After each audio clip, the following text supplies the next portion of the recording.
வேத நெறிதலை தூங்க மிகு செய்வத்துறை விளங்க பூதப்பரம்பரை புனிய புனிதவாய் வளர்ந்தழுத சீதவளர் வயற்புகழி திருஞான சம்பந்த பாதமலர் தலை கொண்டு திருத்தொண்டு வரவுவான் திருநாவுக்கரசு வளர் திருத்தொண்டின் நெறிவாளர் வருஞான தவமுனிவர் வாகீசர் வாய்மீதிகள் திருநாமச்சீர் பரவடு மிகுந்தேன் பேருலகில் ஒருநாமம் கொலை செய்த உண்ணாமே உணராமே நேசம் நிறைந்த உள்ளத்தார் நிலம் நிறைந்த மணிகண்டத்து ஈசன் அடியார் பெருமையினை எல்லா உயிரும் தொலையெடுத்து தேசம் உய்ய திருத்தொண்டர் தொகைமுன் பணித்த திருவாளன் வாசமலர் மென்களல் வணங்க வந்த பிறப்பை வணங்குவான் எழுதரு மறையில் தேரா இறைவனியில் நிற்கங்கள் பொழுதரு காலத்து என்றும் பூசனை விடாது செய்து தொழுதகை தலைமீதேற துளும்புகன் நீருள் மூழ்கி அழுது அடியடைந்தன்பன் அடியவர் அடிவை செய்வான் பொன்னி வடகரை சேர்நாரை ஊரின் புலக்கை முக மன்னன் 63 பதிதே மரபு செயல் பண்ண அத்தொண்ட தொகை வகை கொள்கு மந்தாதி தன்னை சொன்ன மறைக்குல நம்பி உற்பாதம் துணை துணை தூக்கு சீர்பரவு திருத்தொண்ட தொகை விரிய வாக்கினால் சொல்ல வல்ல விராணியங்கள் வாக்கிய பயனாம் கதி குன்றைவாள் செய்குளானடி சென்னி இருத்துவான் இராண்ட சிவஞானம் பெற்று எந்த மேகண்டாடித்தாள் பொற்றி நாராண்ட வல்லடியாறு கருள் புரிந்த அருளந்தி நற்றாள் பொற்றி ஈராண்ட கடந்தை நகர் மறைஞான சம்பந்த நிலத்தாள் பொற்றி சீராண்ட தில்லை நகர் உமாவதியார் சம்பது மதுத்தாள் பொற்றி பொற்றி அங்கனன்கையிலை காக்கும் மகம் படி தொலைமை கொண்டு நம் குருமரபைக்கெல்லாம் முதல் குருநாதனாகி பங்கயம் துளவும் நாரும் வெத்திர படை பொதுத்த செங்கயம் பெருமானந்தி சீரடி கமலம் பொற்றி எல்லாம் வந்த திருவருள் கருணையும் இருவருடன் முன்னின்றல் செய்ய தெய்வ சேக்கலார் பெருமானார் அருளி செய்யப்பட்ட பெரிய புராணம் என்னும் திருத்தொண்டர் புராணத்தை தொடர்ந்து சிந்திக்கவும் வழிபாடு செய்வதற்கும் நமக்கு வாய்ப்பு கிடைத்துள்ளது. அருள்தரும் தேவகிரி அம்மையுடனாகிய அருள்மிகு நெஞ்சுடேஸ்வர பெருமான் திருப்படி தாமரைகளை முக்கரணங்களாலே வணங்கிக் கொண்டு அடியணியின் நன்னெழுக்கண் ஆற்றுப்படுத்திய அருள்குருநாதர் திருவடிகளை மனம் மொழிமைகளாலே வணங்கிக் கொண்டு ஆசிரியர் பெருமானார் திருவடிகளையும் மனம் மொழிமைகளாலே வணங்கிக் கொண்டு இங்கே எழுந்தில் இருக்கக்கூடிய அத்துணை அடியார்கள் மக்கள் திருவடிகளையும் முக்கரணங்களாலே வணங்கி இவ்வகுப்பினை சிந்திக்க முற்படுகின்றோம். திருச்சிற்றம்பலம். உலகிலாமணந்தோதற்கரியவன் நிலவுலாவிய நீர்மணிவேணியன் அழகில் ஜோதியன் நம்பளத்தாடுவான் மலர் சிலம்படி வாழ்த்தி வணங்குவான். திருச்சிற்றம்பலம். பெரிய புராணத்திலே மானக்கஞ்சார நாயனார் புராணமானது 22வது பாடல் வரை சிந்தித்திருந்தோம். அதிலே வள்ளலா மனம் அவ்வூர் மருங்கு அணைய முன்கண் ஒள் இலையை பயந்தாதாம் திருமணையின் ஒரு வழியே தெல்லு நீரை நீருலகம் உய்வார்க்கு மற்றவர்தாம் உள்ள நிலை பொருளாய கும்பரிபிரான் தாம் அணைந்தார். அங்கே திருமண கோலத்திற்கு உண்டான அந்த திருவீதி உலா, அங்கே இருக்கக்கூடிய ஊர்கள் எல்லாம் மிகவும் அலங்காரம் செய்யப்பட்டது. எதற்காக என்றால் மானக்கஞ்சாரருடைய ஒரே மகளுடைய திருமணத்திற்காக. ஆனால் அங்கே என்ன சூக்குமம் என்று பார்த்தோமே, ஆனால் அங்கே இறைவர் எழுந்தருள் செய்ய இருக்கின்றார். இறைவர் எழுந்தருள் செய்ய வேண்டும் என்றால் அந்த இடம் மிகவும் தூய்மையானதாக இருக்க வேண்டும், அலங்காரம் செய்யப்பட்டு இருக்க வேண்டும் என்பது விதி. அது ஊராக இருந்தாலும் நம் உள்ளமாக இருந்தாலும் உள்ள தூய்மை இருந்தால் அவ்விடத்திலே இறைவன் எழுந்தருள் செய்வான். நாம் உள்ளத்து முழுக்க அழுக்க வைத்துக்கிட்டு இறைவன் எழுந்தருள் செய்வானா அப்படின்னு பார்த்தோம்னா நமக்கு வாய்ப்பே இல்லை. ஏன்னா சுத்தம் என்பது உள்ளம். அது முதல்ல புற தூய்மை வாய்மையால் அமையும், புற தூய்மை நீரால் அமையும், அக தூய்மை வாய்மையால் அமையும் அப்படின்னு சொல்லியிருப்பாங்க. அப்போ புறத்தில் இருக்கக்கூடிய தூய்மை செய்யணும்னா நாம் நீரை கொண்டு தூய்மை செய்தலாம். அகம் என்பது வாய்மை அப்படின்னா உண்மை. உண்மை என்பது என்ன? நம் பெருமான் தான் உண்மை. மீதி இருந்து அழியக்கூடிய அத்தனையுமே பொய்ப்பொருள்கள் தான். பொய் அப்படிங்கிறது நாம் சொல்லக்கூடிய வார்த்தைகள் மட்டுமல்ல, இருந்து அழியக்கூடிய அத்துணை இன்னைக்கு இருக்கும். இப்போ நேற்று இருந்த மாதிரி நமக்கு இன்னைக்கு இருக்கிறோமா? இல்லையே. இந்த வாழ்க்கை என்பது நிலை இல்லாதது அப்படிங்கிறது. இந்த உடம்பு நமக்கு நிலை இல்லாதது. நம்ம வீடு நாம் சொல்லிட முடியுமா? நிலை இல்லாதது. இப்படி இருக்கக்கூடிய அத்துணை எது நிலையில்லாத பொருள் அத்தனையும் பொய்ப்பொருள். அப்ப அந்த வாய்மை அப்படிங்கிறது என்னன்னா இறைவன் மட்டும்தான் உண்மை. அந்த வாய்மை இறைவனை சிந்திப்பதனால் நம்ம என்ன மனமது செம்மையானால் மந்திரம் செவிக்க வேண்டாம், இது சொல்லப்படுது. இதை நம்மவர்கள் என்ன எடுத்துக்கிட்டு என்ன சொல்றாங்கன்னா, மந்திரமே செபிக்க வேண்டாம், மனமது செம்மையான மந்திரம் செபிக்க வேண்டாம்னு சொல்றாங்க. மந்திரம் சொல்ல குருநாதர் சொன்ன மந்திரத்தை சொல்ல சொல்லதான் நம்மளுடைய மனதானது தூய்மை பெறும். அது வரைக்கும் அந்த மனம் செம்மையாகும் வரை நீங்க அதை சொல்லிக்கொண்டே தான் இருக்கணும். சில பேர் நம்ம சித்தர்கள் வழிபாட்டில் இருக்கிறவங்கன்னு சொல்லிட்டு அதை எடுத்துக்கிட்டு நம்ம கோயிலுக்கு போக வேண்டாம், ஆலய வழிபாடு தேவையில்லை, நமக்குள்ளே இறைவன் இருக்கிறான், மந்திரம் செபிக்க வேண்டாம், இதெல்லாம் சொல்லுவாங்க. அது பொருள் அது அல்ல. செம்மை ஆனால் தான் நீ மந்திரம் சொல்ல. எப்போ செம்மையாகும்? செம்பொருளை அடைந்த பிறகுதான் நம் மனது செம்மையாகும். செம்பொருள் என்பது எது? சிவம். சிவபெருமான் திருவடியை என்னைக்கு நாம் அடையிறோமோ அன்னைக்கு தான் நாம் செம்மையாக முடியும்.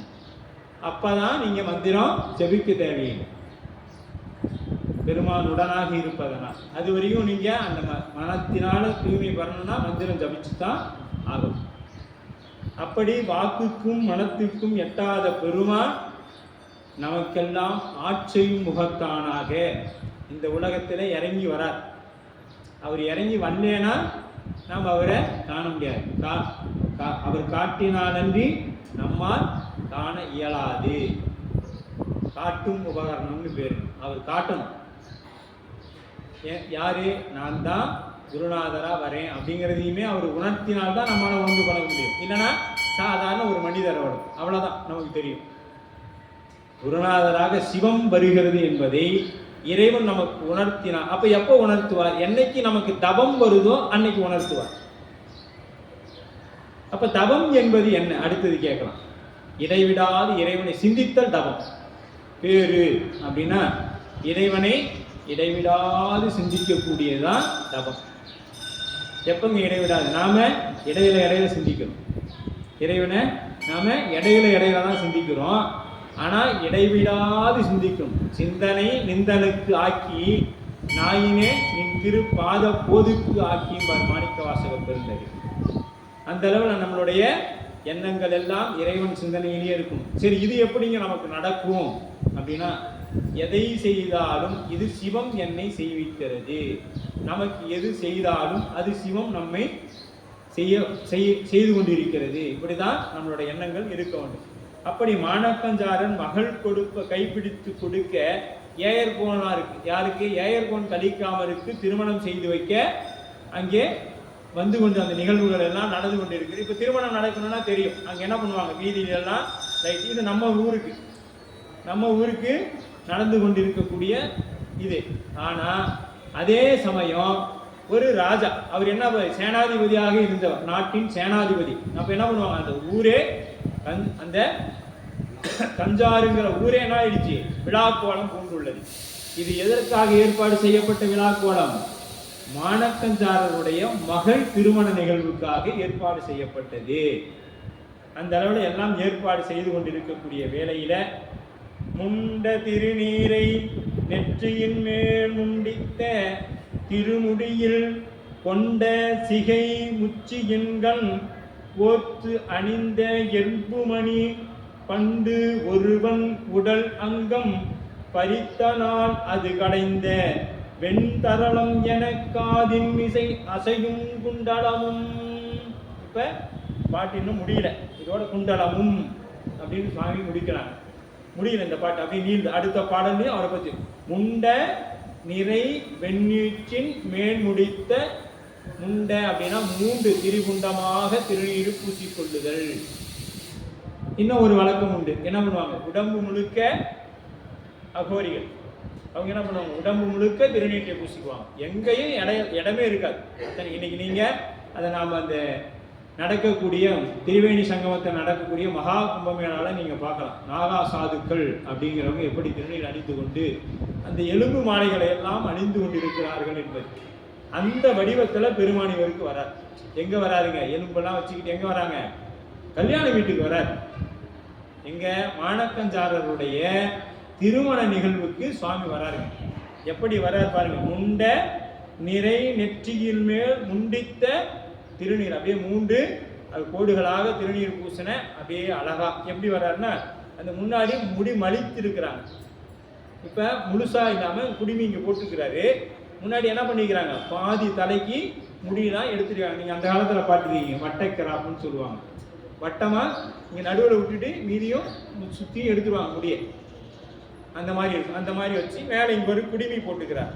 நாம் சிவபூஜை பண்ணக்குள்ள அந்த மந்திரங்க ஓம் சிகை போற்றி, சிரசு போற்றி, இதயம் போற்றி அப்படின்னு சொல்லுவோம். அந்த சிகை என்பது சிவனடியார்களுக்கு சொல்லப்படக்கூடிய இலக்கணங்களில் ஒன்று.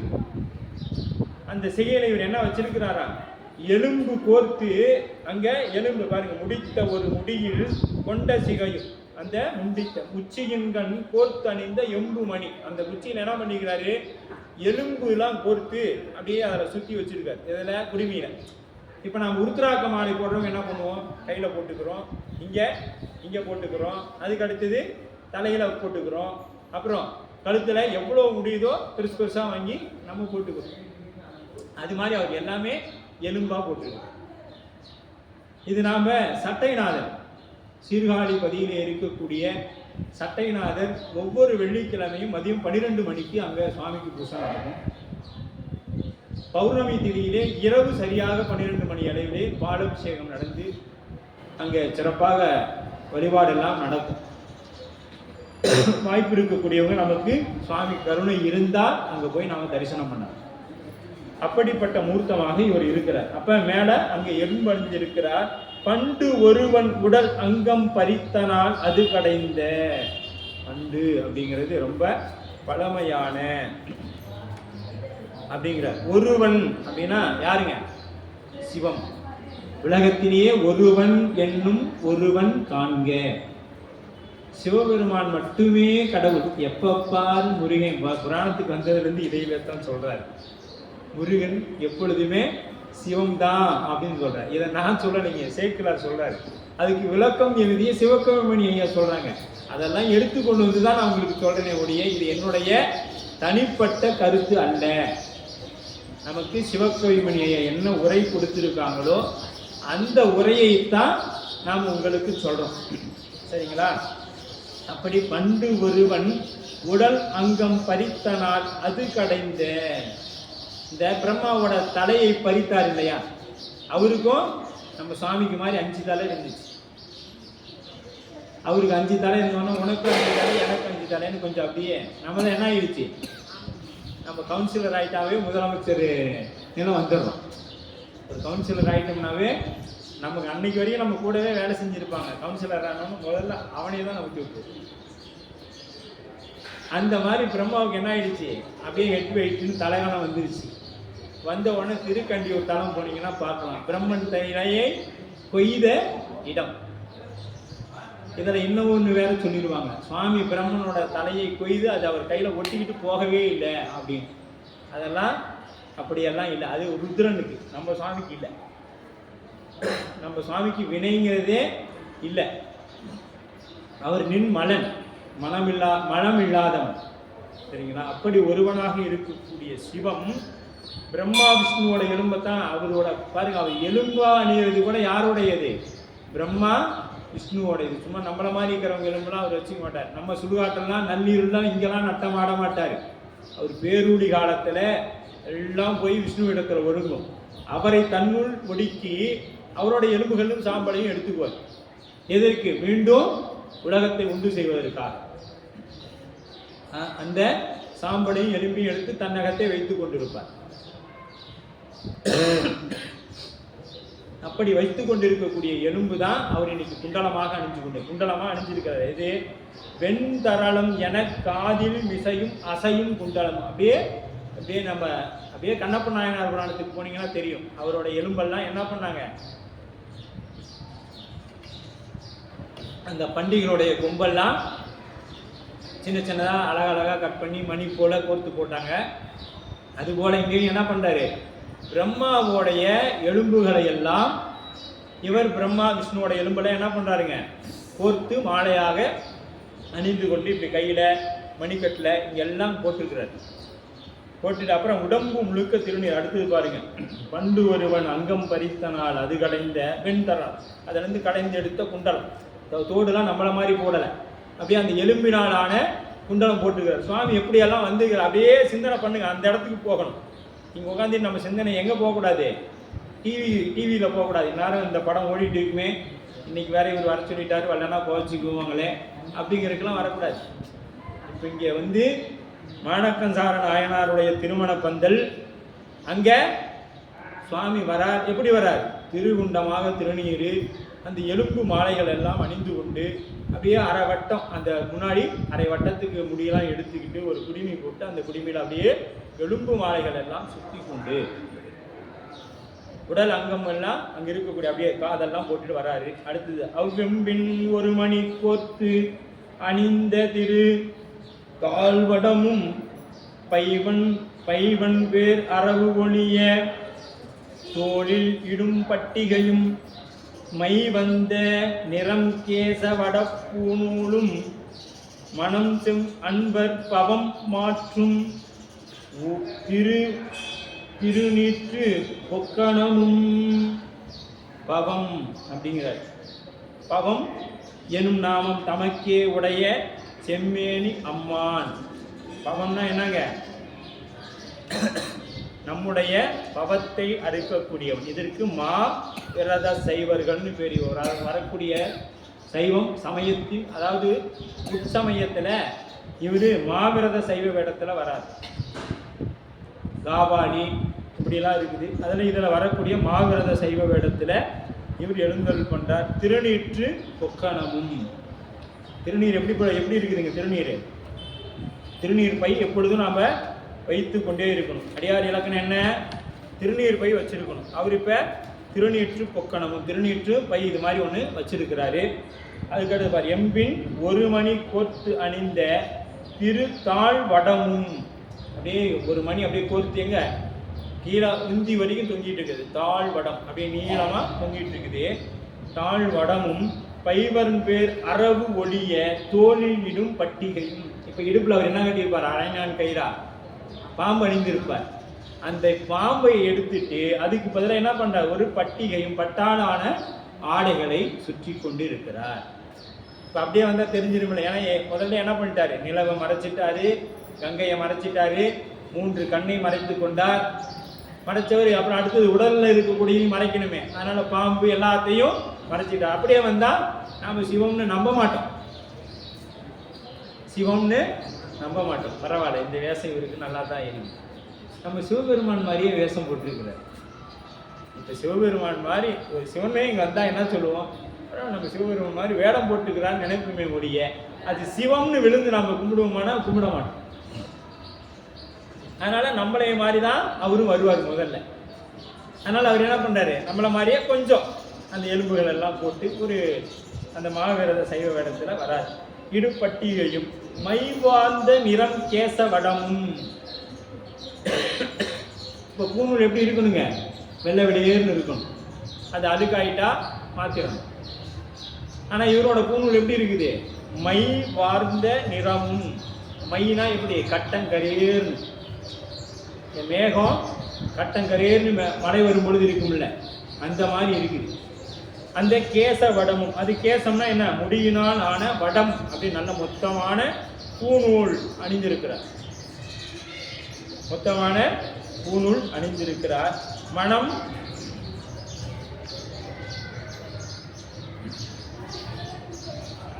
மனம் செவ் அன்பர் பகமாற்றும் திருநீற்று பொக்கணமும்.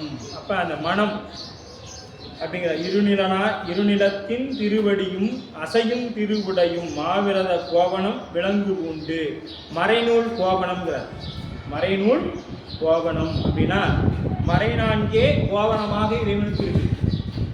மறைநான்கே கோவணமாக மாமரை கோவணம் ஓங்கு கோவணம் மறைத்து கொண்டிருத்தல், அதனால் மறை கோவணம் அப்படின்னாரு. அது அந்த கோவணத்தையும் மறைத்து கொண்டார். எது? மேலே ஒரு பட்டாடை போட்டு அதையும் மறைத்து கொண்டார் அப்படிங்கிறார். பயனுறத்தக்க பெரும் குவியும் பாதாத மறைக்கும் என்பது திருத்தொண்டருடைய புராணத்தில் வரும். அரிதறிய திருவடி படியெழுதா அழகுடைய திருவடி. இப்போ இந்த திருவடி அப்படின்னு பார்த்தீங்கன்னா, அறவரையான் சிந்தித்து அரற்றுமடி அருவனையான் சென்னிக்கு அணியாமடி. இப்போ அப்பர் சுவாமியோட திருத்தாண்டகத்தில் சொல்லுவாங்க, அந்த அடி எப்படிப்பட்டதுங்க? அந்த வரக்கூடிய திருவடி அருமறையான் சென்னிக்கு அணியாமடி, கோவணத்தான் முழுது வாரும் கோவல வசைத்த வாரும் தீவன சாம்பற் பூசி திருவுரு விருத்தும் வாரும் பூவன கிழவனை புலியுரி அரையனை எமையாளும் சிறியனை எவரேனும் எழுத வாரோ அப்படிங்கிறார். இப்படி இந்நிறத்தவன் இவ்வண்ணத்தன் என்று எழுதி ஒன்ன காட்டா அப்படிம்பார். சுவாமியை நாம் இப்படித்தான் சொல்லிட முடியாது. அப்படிப்பட்டவர் இவருக்கு என்ன சொல்றாரு? உருவம் கொடுத்து சொல்லுகின்றார். இப்போ செம்மை அன்பர்கள் பவம் ஆற்றும் பவமாய தேவர்க்கே சென்றுதாய் கொத்தும்பி, பவத்தை அறுக்கக்கூடியவன், நம்மளுடைய பாவங்களை அறுக்கக்கூடியவன், பவம் மாற்றும் ஒரே மருந்து உடற்பக்குவமுடையவர்க்கு விரைவிலும் அதில் இல்லாதற்கு நாட்சென்றும் நமக்கு அருள் செய்வோம். இப்போ இதுகாலும் ஏன் நாம் அவருக்கு அருள் செய்யலைன்னு கேட்கலாம். எங்கள் திருமணத்தன்னைக்கு தான் அவருக்கு காட்சி தரணுமா? இதுக்கு முன்னாடி இருக்கலாம், அது பின்னாடியும் கொடுக்கலாம், திருமணம் முடிந்த பிறகு கொடுக்கலாம். ஏன் திருமணத்துக்கு கரெக்டாக அந்த மாப்பிள்ளை ஊருக்குள்ளே வராரு, இங்கே சுவாமி வந்துட்டார், வந்து இப்போ மணப்பந்தல உட்காந்துக்கிட்டு இருக்கிறாரு. அப்போ எப்படி ஏன் வராருன்னா முக்தியை கொடுக்கணும் அவருக்கு. எப்பயுமே காலம் நியதி இதை ரெண்டையும் பெருமான் தன்னகத்தே வைத்திருப்பார் தத்துவங்கள். அதை யாரிடத்துலையும் கொடுக்க மாட்டார். அந்த உரிய காலம் ஒரு ஆன்மாவிற்கு வந்தவுடன் அதற்கு என்ன செய்வாங்க? முக்தியை கொடுத்துருவார். அது வரைக்கும் அந்த நேரம் நிமிடம் வர வரைக்கும் கொடுக்க மாட்டார். அது வந்த பிறகுதான் கொடுப்பார். இது எப்படிங்க அப்படின்னு சொல்லி கேட்டீங்கன்னா, அதாவது ஒரு தாய் குழந்தையை பெற்றெடுப்பார். குழந்தை பெற்றெடுத்து அந்த குழந்தை அழும் பொழுது மட்டும்தான் அந்த தாயோட மார்பில் பால் சுரக்கும். அது வரைக்கும் பால் சுரக்காது. அப்போ ஏன்? பக்குவம் அந்த குழந்தைக்காகன்னு தோணும். அது ஒரு பக்குவம். அதுபோல ஆன்மா பக்குவம் பெறணும். பக்குவம் பெற்ற ஆன்மா இறைவன் இடத்துல போகிற நேரம் வந்துருச்சுன்னா ஒரு திருவடிக்கு இறைவன் கட்டாயம் நம்மை கூப்பிட்டு செல்வான்.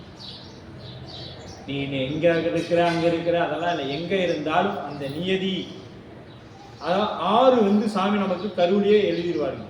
பேரு இளவு இன்பமோடு பிணி மூப்பு சாக்காடு இவ்வாறும் உன் கருவில் பட்டது சிவஞான சித்தியார் சொல்லும். நாம் எந்த நேரத்தில் எந்த நிமிடத்தில் எப்படி நாம் பிறக்க வேண்டும், என்ன நேரத்தில் எதெல்லாம் அனுபவிக்கணும், எப்போ நமக்கு நரை வரணும், எப்போ நமக்கு மரணம் ஏற்படணும், இதெல்லாம் இறைவன் எங்கே எழுதுவான்? கருவிலேயே சென்று நமக்கு இந்த 6 மட்டும் எழுதிடுவான். இந்த 6 அடிப்படையாக வைத்து தான் நம்மளுடைய வாழ்க்கை அமையும். நட்பு, கணவன், மனைவி, குழந்தைகள், சுற்றத்தார் எல்லாம் இந்த 6 வைத்து தான் அமையும். எனக்குன்னு வாசிச்சிருக்கிறேன், நாம் சொல்லுவோம், எனக்குன்னு அவதாரிச்சு வந்துப்பா, இந்த அவதாரம் வரலைன்னா நான் நல்லா இருந்திருக்கேன், இந்த அவதாரம் வந்துதான் எனக்கு இப்படி இருக்குது சொல்கிறோம்ல. அந்த அவதாரம் அப்படி வரதுக்கு காரணமும் நாம தான். முன்பு செய்த வினைக்கு ஈடா நாம் முன்னாடி செய்து வச்சுட்டு வந்திருக்கிறோம். நாம் அங்கே எல்லாம் என்னெல்லாம் பண்ணிட்டோமோ, அங்கே ஒரு 100 ரூபா வாங்கி ஒருத்தர் ஏமாற்றிட்டு வந்தால் நம்மளை இங்கே 100 ரூபா பிடிக்கிட்டு தான் போவோம். என் 100 ரூபா போயிடுச்சேன்னா அவன் அதுக்கு தான் நமக்கு பெரிய புராணம் தொடங்கும் பொழுதே என்ன சொல்றாரு? மனுநீதி சோழல் வரலாற்றை சேக்கிழார் பெருமான் பதிவு செய்கிறார். ஏன் அப்படின்னா, அந்த கன்று தாய் பசு அனுபவித்த வேதனையை நானும் அனுபவிக்க வேண்டும், அதுதான் அதற்கு சரியாக இருக்கும்னு மனுநீதி சோழன் என்ன பண்றாரு? அந்த குழந்தையை தேர்காலில் இட்டு, தன்னுடைய மகனை தேர்காலில் இட்டு கொள்றார். அப்போ அந்த ஒருவரை நாம் இன்னைக்கு மனம் அளிக்கிற மாதிரி ஒரு வார்த்தை சொல்லிட்டேன் அப்படின்னா அதற்குண்டான பயனை நான் அனுபவித்து தீர வேண்டும். பிறர்க்கு இன்னா முற்பகல் செய்யும் தமக்கு இன்னா தாமே பிற்பகல் விளை. நாம் நினைக்கலாம், ஆஹா நான் அவனை பற்றியா போட்டு அடிச்சுட்டேன், இனிமேட்டு அவன் நம்ம பக்கமே திரும்ப மாட்டான். வல்லவனுக்கு வல்லவன் இவ்வையகத்தில் உண்டு.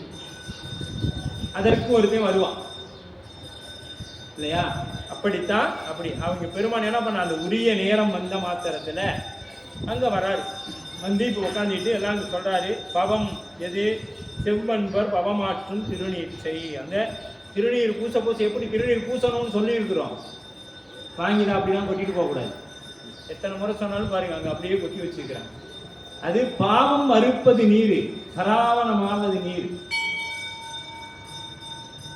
பாவம் அறுப்பது, நம்மளுடைய பாவத்தை அறுக்கக்கூடியது இந்த திருநீர். திருநீர் பூச பூச பூச பூச நம்ம என்ன பண்ணுது, அயன் எழுத்து மாறும். அயன் எழுத்து மாறும். அது மாறினாதான் நமக்கு பெருமான் அடுத்து என்னன்னு கொடுப்பாங்க. அப்போ அயன் அந்த பெருமன் எழுது மாறணும்னா நம்ம திருநீரை மங்காமல் பூசணும். அப்படியே பூசிக்கொண்டே இருக்கணும். அந்த திருநீரை பூச பூச நமக்கு அதுக்கு என்ன பண்ணணும், எப்பொழுதும் திருநீற்று பையே எப்பொழுதும் நம்ம வைத்துக்கொண்டே இருக்கணும். ஏங்க இதெல்லாம் போகிற இடத்துல பூசினா என்னை தப்பாக நினைப்பாங்க, பரவாயில்ல, யமன் வந்துடுவானு என்ன பண்ணுறது? திருநீர் பூசினா பக்கத்தில் யார் வந்துடுவாங்க? யமன் வந்துடுவான். வந்து பக்கத்தில் டைம் கிடைச்சுன்னா அள்ளிட்டு போயிடுவான். இதை நாம் சொல்லலை, ஏற்கனவே கந்தபுராணத்தில் நாம் இதை சிந்திச்சிருக்கிறோம். யார் சொல்கிறா இதை? கந்தபுராணத்தில் வீரபாகு தேவத்தை யமன் வந்து சொல்கிறான். திருநீர் மற்றவங்களை கண்டா நான் கையெடுத்து கும்பிட்டு அவங்க திருவடியில் விழுந்து வணங்கிட்டு நான் போயிடுவேன் அப்படின்னு சொல்கிறேன். அப்போ நம்மகிட்ட யார் வரக்கூடாதுன்னு நினைக்கணும். வரக்கூடாதுன்னு நினச்சா என்ன பண்ணணும்? திருநீரை நெத்தி நிறைய பூசணும். சும்மா என்ன பண்ணணும், இங்கே எடுத்து வச்சு ஒரு ஊதி ஊதி அப்படி வாங்கி தட்டிட்டு திருநீரை வாங்கி கோயில் தூணில் கொட்டிட்டு போகக்கூடாது. ஏன்னு கேட்டிங்களா, சிவபெருமான் சொத்தை வீட்டுக்கு கொண்டு போனால் குலம் நாசமாகி போயிடும். அப்போ இந்த உடம்பும் சிவத்தோடது தான். இந்த உடம்பு யாரோடது? சிவம் கொடுத்தது தான். இதை நம்ம இங்கே விட்டுட்டு போயிடலாமே. இந்த உடம்பு சிவம் கொடுத்தது தான். இந்த மைக்கு சிவம் கொடுத்தது, புத்தகம் சிவபெருமான் கொடுத்தது. அவர் காட்டினாலன்றி நம்மால் காண முடியாது. அத்தனையும் சிவம் கொடுத்தது தான். ஆனால் அவர் சொன்னது எது? குலம் நாசம்னா நமக்கு இனி பிறவி வராமல் இருக்கு. எது? சிவபெருமானுடைய சொத்தாக நீ மாறிட்டா. இப்போ இவங்களுக்குலாம் எங்கே குலம் இருக்குது? காமிங்க, எந்த பரம்பரை இருக்குது? நாம் என் பையனுக்கு பேரனுக்கு ஆகும்னு சம்பாதிச்சு வைக்கிறேன், அவன் அதை அனுபவிக்க முடியுமா? அது சுவாமி நினைக்கணும். நாம் இன்னைக்கு வகுப்பு காலையில் ஃபோன் பண்ணும்போது ஐயா கட்டாயம் வந்துடுறீங்கயா அப்படிம்பாங்க. அப்புறம் 6 வகுப்பு முடிச்சோன்னு சொல்லுவாங்க, வரலான்னு தாங்க இருந்தேன், அதுக்குள்ளே ஒரு வேலை வந்துடுச்சு. ஒருத்தன் ரொம்ப நாளாக பணம் தராமல் இருந்தால் ஒரு 10,000 ரூபா 6 மணிக்கு வா கொடுக்குறேன்னு சொல்லிட்டான். சரி நீங்கள் எப்படியோ எழுதி அந்த வீடியோ பதிவு பண்ணி போட்டுருவீங்க, ஆனால் அவன் 10,000 ரூபா விட்டால் எனக்கு வராது, அதனால் நான் அதுக்கு போயிட்டேன் அப்படின்னு சொல்லிடுவாங்க இல்லையா? அப்படித்தான் நம்மளுடைய நிலை இருக்கின்றது. அப்படி பெருமான் யாருக்கும் அரியறியா இருக்கக்கூடிய பெருமான் நமக்கு எளியவனாக வந்து காட்சிதான். அரிதற்கு அறியான், எமக்கு எளியான். அப்படி எளியவனாக வந்து காட்சி தரக்கூடிய பெருமான் இங்கே எழுந்தருள் செய்கிறாங்க. எங்க திருமண மண்டபத்தில் எழுந்தருள் செய்கிறாங்க. இதில் இன்னொரு செய்தி அடுத்த பாடலில் வருது, கேளுங்க. மாணக்கஞ்சாரர் போய் எங்கேயாவது கூப்பிட்டாரு அவரை, நீ கல்யாணத்துக்கு வாங்கி? கூப்பிடவே இல்லை, இவரா வந்துட்டார் இல்லையா? ஆனால் அப்போ என்ன பண்ணுவாங்க?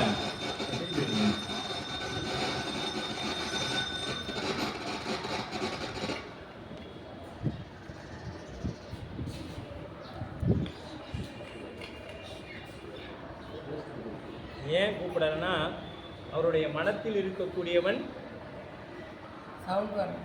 சவுண்டர். அவருடைய மனத்தில் இருக்கக்கூடியது யாரு? பெருமான் தான். இங்கே பின்னாடி பாடலாம் அது நாம் பார்க்க போகிறோம்.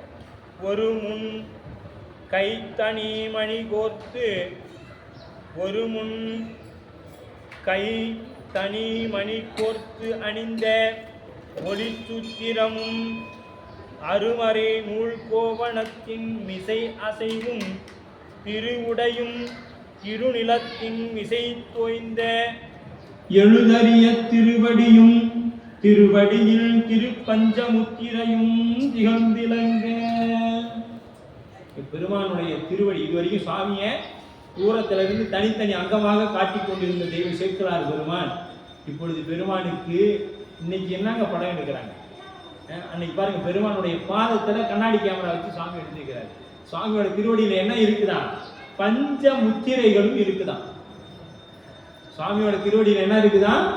பஞ்ச முத்திரைகள் இருக்குது அப்படின்னு சொல்ற சேர்க்கிறார் பாருங்க. திரு பஞ்ச முத்திரையும் திகழ்ந்து இளங்க. அப்படியே நம்ம பெருமானுடைய திருவடியில சங்கு சக்கரம் கதை அப்படியே இருக்குது பாருங்க. அதெல்லாம் சேர்க்கிறார் பார்த்து அப்படியே எவ்வளவு அற்புதமான அந்த நிகழ்வு பாருங்க. எப்படி இருந்திருக்கும் இன்னைக்கு தான் அதெல்லாம் இன்னைக்கு என்னமோ பாருங்க. அதனால தான் அடிக்கடி சொல்றது, சைவத்தில் இல்லாதது உலகத்தில் எதிரையுமே இருக்காது. அத்தனையும் நம்மளுடைய சைவம் தான். முன்னை பழம்பொருள் பின்னை புதுமைக்கும் பற்றும். அப்படி நாளைக்கு இருக்கிறதுலே ரோபோ எத்தனை வேணாலும் நம்ம கண்டுபிடிக்கலாம். அந்த ரோபோவுக்கெல்லாம் ரோபோவா யார் இருப்பார்? எங்கள் சிவபெருமான் இருப்பார். எங்க சிவபெருமான் அந்த ரோபோவுக்கெல்லாம் ரோபோவா இருப்பார். இருக்கிறதே ரொம்ப பழசு, 50,000 5 லட்சம் வருஷத்துக்கு முன்னாடி அது இருந்துச்சு. அதுல பாருங்க மேல ஒரு நந்தி இருக்குது. அப்ப நந்தியா அப்ப இருக்கிறான்னா எங்க சிவம் அதுக்கு மேல அந்த பக்கம் இருப்பார். ரொம்ப பழசு, இருக்கிறதுலயே ரொம்ப சின்னது, இருக்கிறதுலயே ரொம்ப பெருசு, எல்லாத்திலையும் எங்க சுவாமி தான் இருப்பார். சிவம் தான் இருக்கு. அணுவுக்கு அணுவாய் அப்பாலுக்கு அப்பால். பாருங்க, அணுவே ரொம்ப சின்னது, அந்த அணுவுக்கு அணுவாய் இருக்கக்கூடியவன் எங்கள் பெருமான். அதுக்கு அப்பாலுக்கு அப்பால இந்த உலகம், அந்த உலகத்துக்கு மேல அங்க இருக்கக்கூடியவன் எங்கள் பெருமான். அதுக்கடுத்து நேற்று ரொம்ப பழசுங்க, இது அதை விட பழசுங்க எங்க சிவம். இது ரொம்ப புதுசுங்க, இதை விட ரொம்ப புதுசுங்க எங்க சிவம். அதனாலதான் சொன்னாங்க, பண்டும் இன்றும் என்றும் உள்பொருள் என்றே பல்லாண்டு கூறுதேவி. நம்ம சாமி என்னைக்கு நேற்று இருந்தா இன்னைக்கு இருப்பார், நாளைக்கும் இருப்பார். இன்னைக்கு இருக்கிறார், அதான் பண்டும் இன்றும் என்றும் உள்பொருள் என்றே பல்லாண்டு கூறுதேவி. நம்ம சாமி அப்படிப்பட்டவர் நம்ம பெருமான். நீங்க அப்படியே பாருங்க, அந்த பஞ்ச முத்திரையை காண்பிக்கின்றார். எவ்வளவு சிறப்பு பாருங்க. நம்ம நாவுக்கரசருக்கு தெரிஞ்சுதான் தெரியல, மாணிக்கவாசல் பெருந்தகைக்கு தெரிஞ்சுதான் தெரியல.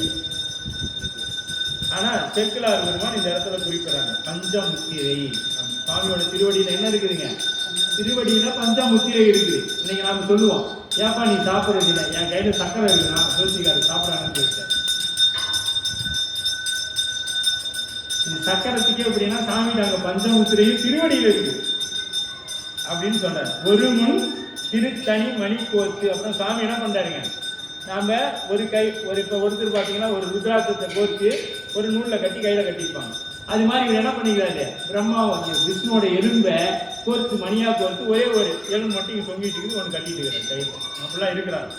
ஒரு மணி கோர்த்து அணிந்த ஒளி சூத்திரமும் முன்கையில் 2 ஒன்றில் நூலில் ஒரு மணி. இப்ப நூலில் ஒரு மணி மறைநூல் கோவணம். இப்ப என்ன சொல்றாருங்க, அருமறை நூல் கோவணத்தின். அப்ப மறைநூல் அப்படிங்கிறது கோவணம். 4 வேதமும் பெருமானுக்கு என்னவா இருக்குது?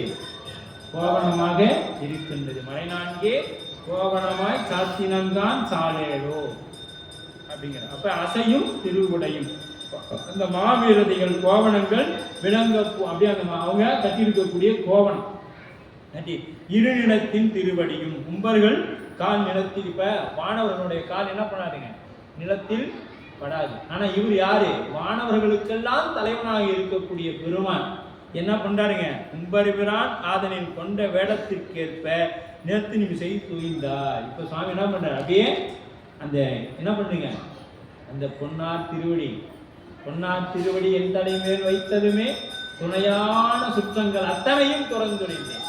அந்த திருவடி எப்படி இருக்கும், அப்படியே பிறந்த குழந்தையோட திருவடி எப்படி இருக்குமோ அப்படி இருக்குங்க சொல்றாரு.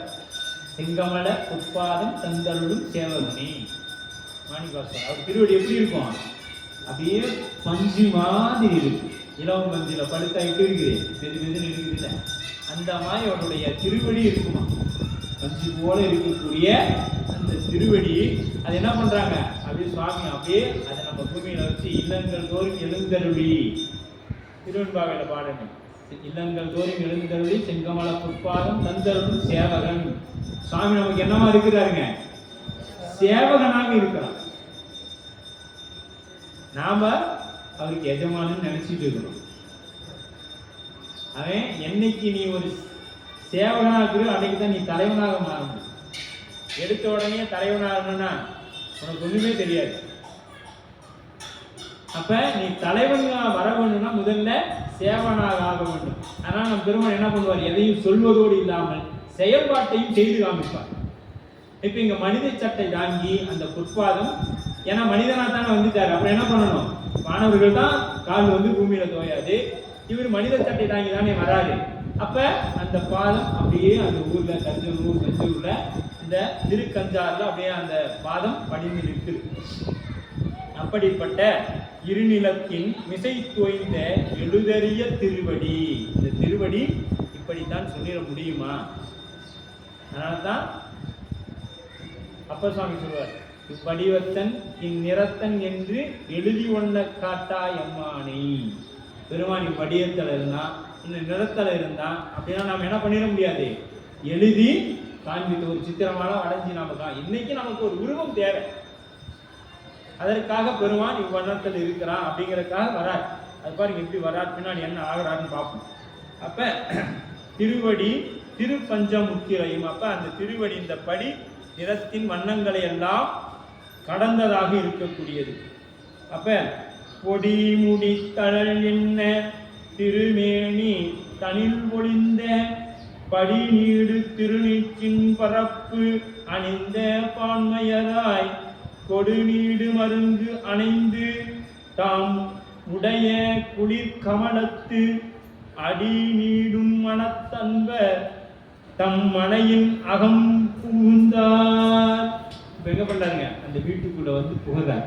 இப்ப ஊர்ல அப்படியே நகரத்துல வந்தவரு வீட்டுக்குள்ள போறார். எப்படி இருந்ததா, கொடி அணி தழல் என்ன திருமேனி. சுவாமியோட திருமேனி எப்படிப்பட்டது, பொன்னார் மேனியனை. சுவாமி எப்படி இருக்கிறாரு, பொன் போல மேனியா இருக்கிறார். சுவாமி எப்படி இருக்கிறாரு, பொன்னார் மேனியன், பொன் போல மேனி. சரி, பொண்ணு எப்படி இருக்கும், தழல் அப்படிங்கிறாரு. தழல்னா இப்படி நெருப்பு, கங்கு போட்டோம்னா எப்படி இருக்கும், நம்ம எல்லாருக்கும் தெரியும். மாசி மாதம் வந்தாச்சு, எல்லாருக்கும் காலையில் போயிட்டு குண்டம் போட்டுருவாங்க. குண்டம் போட்டு இரவு முழுக்க விறகெல்லாம் எரிச்சு அப்படியே காலையில் பார்த்தீங்கன்னா வெள்ளை வெளியேன்னு இருக்கும். பார்த்தா எப்படி இருக்கும், வெள்ளை வெளியேன்னு இருக்கும். ஆனா யாராவது போய் கையை வச்சோம்னா ஒரு காத்தடிச்சா என்ன ஆகும், அந்த மேல இருக்கிற சாம்பல்லாம் போன உடனே தக தக தக தகன்னு இருக்கு. அது போல நம்ம பெருமான் திருமணி இருக்கும். எப்படி இருக்கும், அது போல இருக்கும். அது மேல இப்ப அவர் பூசி இருக்கிறது எப்படி இருக்குது, அந்த நெருப்பின் மீது சாம்பல் பூத்து இருக்கும்ல, அது போல அவர் மேல மேனி முழுக்க சாம்பல் பூத்து இருக்கு, சாம்பல் பூசி கொண்டிருக்கிறார். அப்ப அவர் எப்படி, நெருப்பின் அண்ணாமலை, நெருப்பின் வடிவமாக இறைவன் இருக்கிறான். அப்ப அந்த படி நீடு திருநீற்றின் பரப்பணிந்த பான்மையராய். இப்ப நீடு அழியாத அழியாது இருக்கிற மாதிரி திருநீர் அப்படி பூசிட்டாரு. அதுக்கடுத்து படி நீடுதல் நீரின் பரப்பில் அணிந்த பான்மையராய் கொடு நீடு மருங்கணைந்த தம்முடைய குளிர் கமலத்து. அப்ப குளிர் கமலம்னா நீரிலும் சேற்றினுமாக நின்று வளர்ந்து வரக்கூடிய தாமரை. தாமரைப்பு எப்படி இருக்குங்க, குளிர்ச்சி பொருந்தியதாக இருக்கும். அப்ப அடிநீடு மனத்து திருவடியினை எஞ்ஞாண்டும் நீங்காது.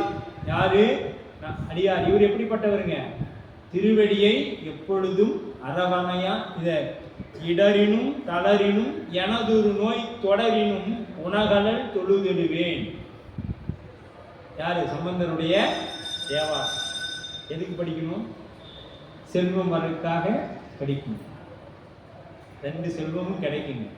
எந்த செல்வம், விவசாயத்துக்கு தேவையான செல்வமும் கிடைக்கும். செல்வ நெடுமாடம் சென்று சேர்வங்கி செல்வம் அதிதோய செல்வம் உயர்கின்ற செல்வன், அந்த செல்வமும் கிடைக்கும். எப்ப, அந்த மனத்தாமரையில் அந்த உள்ளத்துல அகப்பூசை செய்யும் பொழுது அந்த தாமரை கமலத்திலே இறைவனை எழுந்தருள் செய்து அந்த தாமரையில இறைவனை எழுந்தருள் செய்து பூசை பண்ணிட்டு வரணும். எப்படி? இமைப்பொழுதும் என் நெஞ்சில் நீங்காதான். சுவாமி எப்படி பூசை பண்ணணும்? இமைப்பொழுதும் என் நெஞ்சில் நீங்காத வச்சு பூசை பண்ணணும். இமைக்கிற பொழுது மட்டும் நினைச்சிட்டு நாமளும் நினைப்போம், சுவாமி இன்னைக்கு உட்காந்து பூசை பண்ணணும், நிறைய நேரம் பண்ணணும். போய் உட்காந்து உடனே கண்ணை மூடி உட்காந்தோம்னா நேற்று என்ன பண்ணோம், நாளைக்கு என்ன படம் வருது, இத்தனையும் நம்ம கணக்கு. இப்போ பணம் தரமே 6:30 மணிக்கு வரேன்னா நாம் வேறு இன்றைக்கின்னு பார்த்து உட்காந்துட்டோமே, நாம் ஒரு நேரத்துலேயே 6 மணிக்கெல்லாம் பூசை முடிச்சிடணும் இப்படின்னு அங்கே போயிடும். நம்மளும் கஷ்டப்பட்டு அதை இழுத்து கொண்டு வரும். அங்கெல்லாம் போகாத, சாமி இருக்கிறார்களா உள்ளத்தை சாமிக்கு அபிஷேகம் பண்ணி பாலை ஊற்றிக்கிட்டே இருப்போம். அப்படியே போவோம், மனசு என்னாவும் அப்படியே போயிடும். அவ்வளோதான் இன்னைக்கு திருவள்ளுவர். அப்போ இப்போ நம்ம பூசை செய்யணும்னு நினைக்கிறோம், ஆனால் அங்கே இருந்த அந்த பூசையை நடத்துவவன் வேண்டும், பெருமான் நினைக்கும். அப்போ அதுக்கு நமக்கு என்ன வேணும்? தவம் வேணும். இன்னைக்கு எத்தனை லட்சம் பேர், நம்ம குறைஞ்சபட்சம் ஒரு 50,000 பேர் நம்ம எடப்பாடியில் இருக்கோம். எத்தனை பேர் ஞாயிற்றுக்கிழமையான சாயங்காலம் கோயிலுக்கு வந்துடும், மீதி எல்லா நாளும் வந்திருப்போம். இந்த ஞாயிற்றுக்கிழமையும் தயவு செஞ்சு அந்த ஜோசிக்காரன் சொல்லணும். என்ன சொல்லணும்னா, ஞாயிற்றுக்கிழமை சாயங்காலம் 4:30 மணிலேருந்து 8 மணி வரைக்கும் நீ கோயிலுக்கு போகணும், எல்லா கிரகங்களும் உனக்கு நல்லதே செய்யுன்னு சொல்லிடும். எல்லாரும் வந்துடுவான். எந்த ஜோசிக்காரும் அதை சொல்ல மாட்டேங்கிறார். எல்லா கிரகங்களும் உனக்கு நல்லது செய்யும். ஏன்னா எல்லா கிரகங்களுக்கும் தலைவன் சூரியன், அவனுக்குரிய நாள் ஞாயிறு. அதனால சாயங்காலம் 4 மணி கோயில் கிளம்பணும், 8 மணி வரைக்கும் 4 மணி நேரம் அங்கே இருந்தீங்கன்னா உனக்கு எல்லா கிரகங்களும் எல்லா நன்மைகளும் செய்யும்னு சொல்லிட்டா, ஏதாவது ஒரு 10 பேர் வந்தாலும் எல்லாம் வந்துடுவாங்க. ஏன்னா நாம் எப்படி ஒரு ஆட்டு மந்தை ஒன்று போனுச்சுன்னா எல்லாம் போயிடும். அந்த மாதிரி இதை யாரும் சொல்லவும் மாட்டேங்கிறாங்க, என்னென்னத்தையே சொல்கிறாங்க. இதெல்லாம் சொன்னாங்களா இந்த பல உயிர்கள் பருகிடுவதாவது குறையும். அன்னைக்கு விட்டுட்டு வேற நாள் சாப்பிட முடியாது. ஏன்னா சனிக்கிழமையும் சொல்லிட்டாங்க, வெள்ளிக்கிழமையும் சொல்லிட்டாங்க, வியாழக்கிழமையும் சொல்லியாச்சு, செவ்வாய்க்கிழமை சாப்பிட முடியாது, திங்காங்க, புதன்கிழமை ஒன்று பெற்றிருக்கு. அதனையும் ஏதாவது ஒரு கிரகத்தை சொல்லி அதையும் சாப்பிடாம மட்டும் பாதி வேலையும் முடிஞ்சு. ஏன்னா நாமளாம் சொன்னால் கேட்க மாட்டாங்க. இவங்களுக்கு என்னப்பா வேலை, இவங்க சிவன் கோயிலுக்கு போகிறதுனால நம்மளையும் அப்படின்னு சொல்லிட்டு இருக்கிறாங்க, நம்மளையும் அப்படி சொல்லிட்டு இருக்கிறாங்க அப்படின்னு சொல்லிடுவாங்க. அப்படி இல்லை, நீங்கள் இடரிலும் கலையும் வாளிலும் சாவிலும் வீழிலும் போய் உனகளை விடுவே நல்லே, நனவிலும் கனவிலும் நம்பா உன்னை நான் அப்படின்ற. நனவுல மட்டும் இல்லைங்க, கனவுல கூட என்ன வரணும்? பெருமான் தான். அப்ப ஆழமான சிந்தனை இருந்தா தான் கனவுல வரும். இல்லைன்னா கனவுல வரத்துக்கும் பெருமான் கருணை வேணும். கனவிலும் தேவருக்கு அரியோய் போச்சு.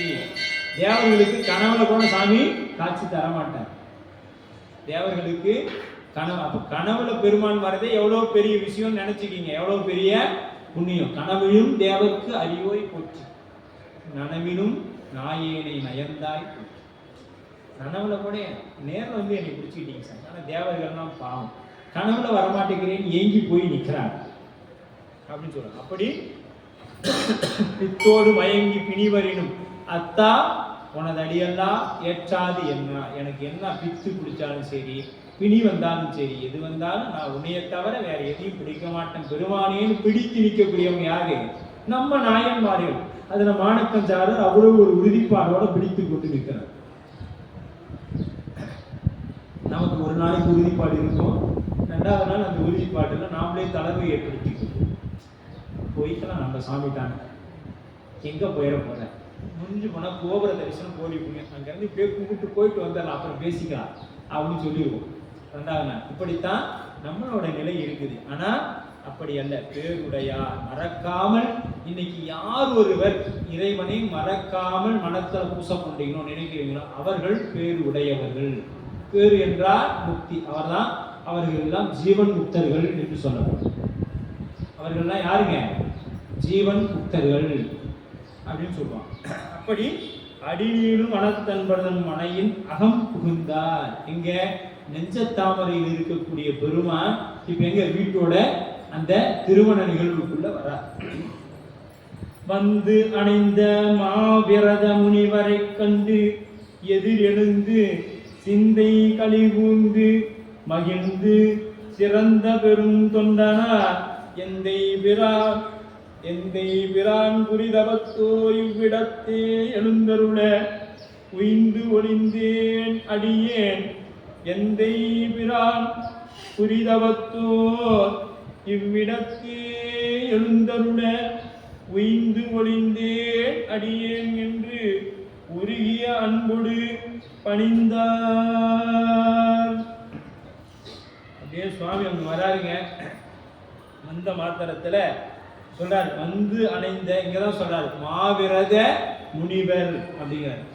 மாவிரத முனிவருடைய வடிவம் இப்பதான் சொல்றார். வடிவம் கண்டு எதிரெழுந்து, இவர் பார்த்த மாத்திரத்திலேயே தெரிஞ்சிருச்சு, ஆகா நம்ம அழைக்காமே ஒரு பெரிய சிவயோகி வராரே அப்படின்னு சொல்லி மாணக்கஞ்சாரை என்ன பண்றாரு, அப்படியே எழுந்து சிந்தை களி கூற. இப்ப நம்ம வீட்டுக்கு அழைக்காம ஒரு முதல்வர் வந்துட்டாருன்னா எப்படி இருக்கும் நினைச்சு பாருங்க. எடப்பாடி வராங்க, வந்த முதலமைச்சர் நம்ம வீட்டுக்கு வந்துட்டாரு, இப்ப நமக்கு என்ன நடக்கும் சிந்திச்சுக்கிங்க. இப்ப நமக்கு என்ன நடக்கும்? அப்படி வந்த முதலமைச்சர் வந்தவர் மட்டும் இல்லை, நமக்கு என்ன வேணும்னு கேட்டார். எனக்கு எதுவும் வேண்டாங்க, நீங்க வந்ததே போதும். ஏன்னா இவர் வந்துட்டு போயிட்டு என்ன பண்ணுவாங்க, இந்த ஊர்ல அதிகாரி எல்லாரும் நம்மளை பார்த்துருப்பான். நாளைக்கு நீ போன உடனே உனக்கு என்ன வேணும், எப்ப இருப்பா, இந்த எல்லா பையனும் கையில் போட்டு உனக்கு கையில கொடுத்து. இந்த சாதாரண உலக வாழ்க்கைக்குங்க, இது நம்முடைய உலக வாழ்க்கைக்கு. இவர் யாருங்க, சிவபெருமான். சிவபெருமான் வந்துட்டாரு. அப்ப அதுதான் சொல்றாரு, சிந்தை களி கூர்ந்து அப்படியே ரொம்ப ஆனந்தமா இருக்குது, மகிழ்ந்து சிறந்த பெருந்தொண்டனா யாரு, மாணக்கஞ்சார். நீதான் பெரிய சிறு தொண்டரோ, சாமி அங்க போய் கேட்பார், நீதான் பெரிய சிறு தொண்டரோ. அது மாதிரி இங்க பெரிய தொண்டனா, பெரிய தொண்டனா. ஏன்னா இவங்க செயல் யாராலும் செய்ய இயலாது. அதனால சேர்க்கிறார் பெருமான் இந்த இடத்துல என்ன சொல்றாங்க, பெரிய தொண்டனா சொல்றாரு. எந்தை பிரான், என்னுடைய தலைவராகி யாருங்க, அடியாரை நாம் என்னன்னு பார்க்கணும், சிவமாதான் பார்க்கணும். அடியாரை சிவமாதான் பார்க்கணும். அப்ப எந்தை பிரான் புரிதவத்தோ இவ்விடத்தை எழுந்தருட உய்ந்து ஒளிந்தேன் அடியேன் என்று உருகி அன்போடு எழுந்தார். இப்ப என்ன பண்ண, அப்படியே எந்தை அன்பு புரிதவன் என்னுடைய பிரானாகிய நீ இங்கே எழுந்தல் உய்ந்தேன். சுவாமி நீங்க வந்து எனக்கு இதுவே என் வாழ்க்கையில போதுங்க. என்ன சொல்றாரு, இதுவே என் வாழ்க்கையில போதும், நான் பெரிய தவம் பண்ணிட்டேன், நீங்க வர நான் பெரிய தவம் பண்ணிட்டேன், உயிர்ந்தொழிந்தேன் என்று உருகி அன்போடு பணிந்தார். உருகி காதலாகி கசிந்து கண்ணீர் மல்கி உருகும் அடியார் உள்ளூர. மாணிக்கா சொல்வார், எலும்பினை உருக்கி எம்பினை உருக்கி புறம்புறம் தெரிந்த செல்வமே சிவபெருமானே. இப்படி உருகம், பெருமானை நினைத்தா உருகம். நமக்கு பெருமானை நினைச்சா திருமுறை பாடிட்டே சிரிக்கும். திருமுறை பாடுறோம், 2 வரி பாடிட்டு அந்த 2 வரி பாடி எதுக்கு அடுத்த 2 வரி பாடணும்னு தெரியல, உடனே இந்த பக்கம் திரும்பி சிரிக்கிறோம், அப்புறம் அந்த 2 வரி பாடுறோம். இப்படித்தான் நம்ம திருமுறையவே பாடுறோம். நம்மளுடைய நிலை அப்படிதான் சுவாமி நமக்கு வச்சுக்கிறார். திருமுறையை பாடும் பொழுது நமக்கு கண்ணில் தண்ணி வரணும். திருமுறையை பாடும் பொழுது என்ன வரணும், கண்ணில் தண்ணி வரும். மெய்தான் அரும்பி விதிர் விதிர்த்து கைதான் தலை வைத்து கண்ணீர் ததும்பி வெதிர்ந்து உள்ளம் கைதான் தவித்து உன்னை போற்றி சய சய போற்றி என்னும் கைதான் நிகழவிடேன் உடையாய் என்னை கண்டுகொள்ளேன். அப்படி திருமுறையை தொட்ட மாத்திரத்துல கண்ணுல தண்ணி வரணும். அதுதான் நமக்கு பெருமான் அருள் செய்வார். அதை விட்டுட்டு நானும் படிக்கிறேங்கிற பேர்ல வந்து உட்காந்துட்டு இந்த பக்கம் 2 வரி படிச்சுட்டு இந்த பக்கம் நியாயம் பேசிட்டு மறுபடியும் 2 வரி படிக்கிறது. அந்த 2 வரி எதுக்கு, அவங்க என்ன படிக்கிறாங்களோ அது பின்னாடி நம்மளும் சொல்லணும். அதை விட்டுட்டு நாம என்ன பண்றோம், அவங்க 2 வரி தானே, அடுத்த அந்த 2 வரி வர வரையும் அடுத்தவங்க அந்த செய்தி நாம பேசணும். அது மிக மிக இதெல்லாம் சிவ குற்றங்க. இப்ப தெரியாது, இதெல்லாம் சிவ குற்றங்கள். தொடர்ந்து அப்படியே பாராயணம் பண்ணிட்டே இருக்கணும். இடையில வேற சிந்தனைகள் வரக்கூடாது. அதெல்லாம் நமக்கு திரும்ப திரும்ப பல இடங்கள்ல நமக்கு சொல்லிக்கிட்டே வராங்க. அப்படி வந்து அணைந்த இந்த மாவிரத சைவராகி அவர் புரிதவத்தோர் வந்தார். அப்ப நற்றவராம் பெருமானார் நலமிகும் அன்பரை நோக்கி உற்ற செயல் மங்களம் இங்கு ஒழுகுவது என அடியேன் பெற்றது ஒரு பெண் கொடி தன்மதுவையென பெருந்தவரும் மற்று உமக்கு சோவனம் ஆகுவது என்று வாய்மொழிந்தார். இப்ப நற்றவராம் பெருமானார் நலமிகு அன்பரை நோக்கி, யாரே இங்க அந்த மாவிரத சைவ அந்த வடிவத்தில் இருக்கக்கூடிய பெருமானார் நலமிகு அன்பரை நோக்கி, நலமிகு நலம்னா எதுங்க? சிவபெருமானுடைய போகக்கூடிய அத்தனை தகுதி. அதனாலதான் நலந்தான் இல்லாத சிறியேற்கு நல்கி. அப்படியே சிவபுராணத்துக்கு போகணும். மாணிக்க வாசகரும் பெரிய புராணமும் அப்படி இணைஞ்சி கிடக்கும். நலந்தான் இல்லாத சிறியருக்கு நல்கி. இங்க என்ன சொல்றாரு? நலமிகு அன்பரை நோக்கி. அப்ப நலம் மிகுந்தாதான் அந்த அன்பரை நோக்கி தான் சுவாமி வருவாங்க. நலம் என்பது பக்குவம். இங்க அப்ப முனிவரும் நலமுடையவர். அப்ப முனிவரும் நலமுடையவர். அடுத்து அன்பருக்கும் போட்டுக்கணும். நலமிகு அன்பரை நோக்கி உற்ற செயல் மங்களம் இங்கு ஓங்குவது என். என்னப்பா மங்கள செயல் நடக்குது அப்படிங்கிறார். அடுத்தது சொல்றார், இங்கு மங்கள செயல் ஓங்குவது பெற்றது. அடுத்து இவர் சொல்றார், என் என அப்படின்னு கேட்டாரு. என அடியேன் பெற்றது ஒரு பெண் கொடி தன் வதுவை. நான் பெற்ற ஒரே பெண் குழந்தை. அந்த பெண் குழந்தைக்கு பிழைக்கும் நெறி தமக்கு உதவ, முன்னாடி நாம் படித்தோம், பிழைக்கும் நெறி தமக்கு உதவ ஒரு பெண் கொடியை பெற்றெடுத்தார். யாரு? மாணக்கஞ்சார். முன்னாடி பாட்டில் பார்த்தோம். இப்ப அந்த தவம் எது? பிழைக்கும் நெறி. அந்த பிழைக்கும் நெறி எது?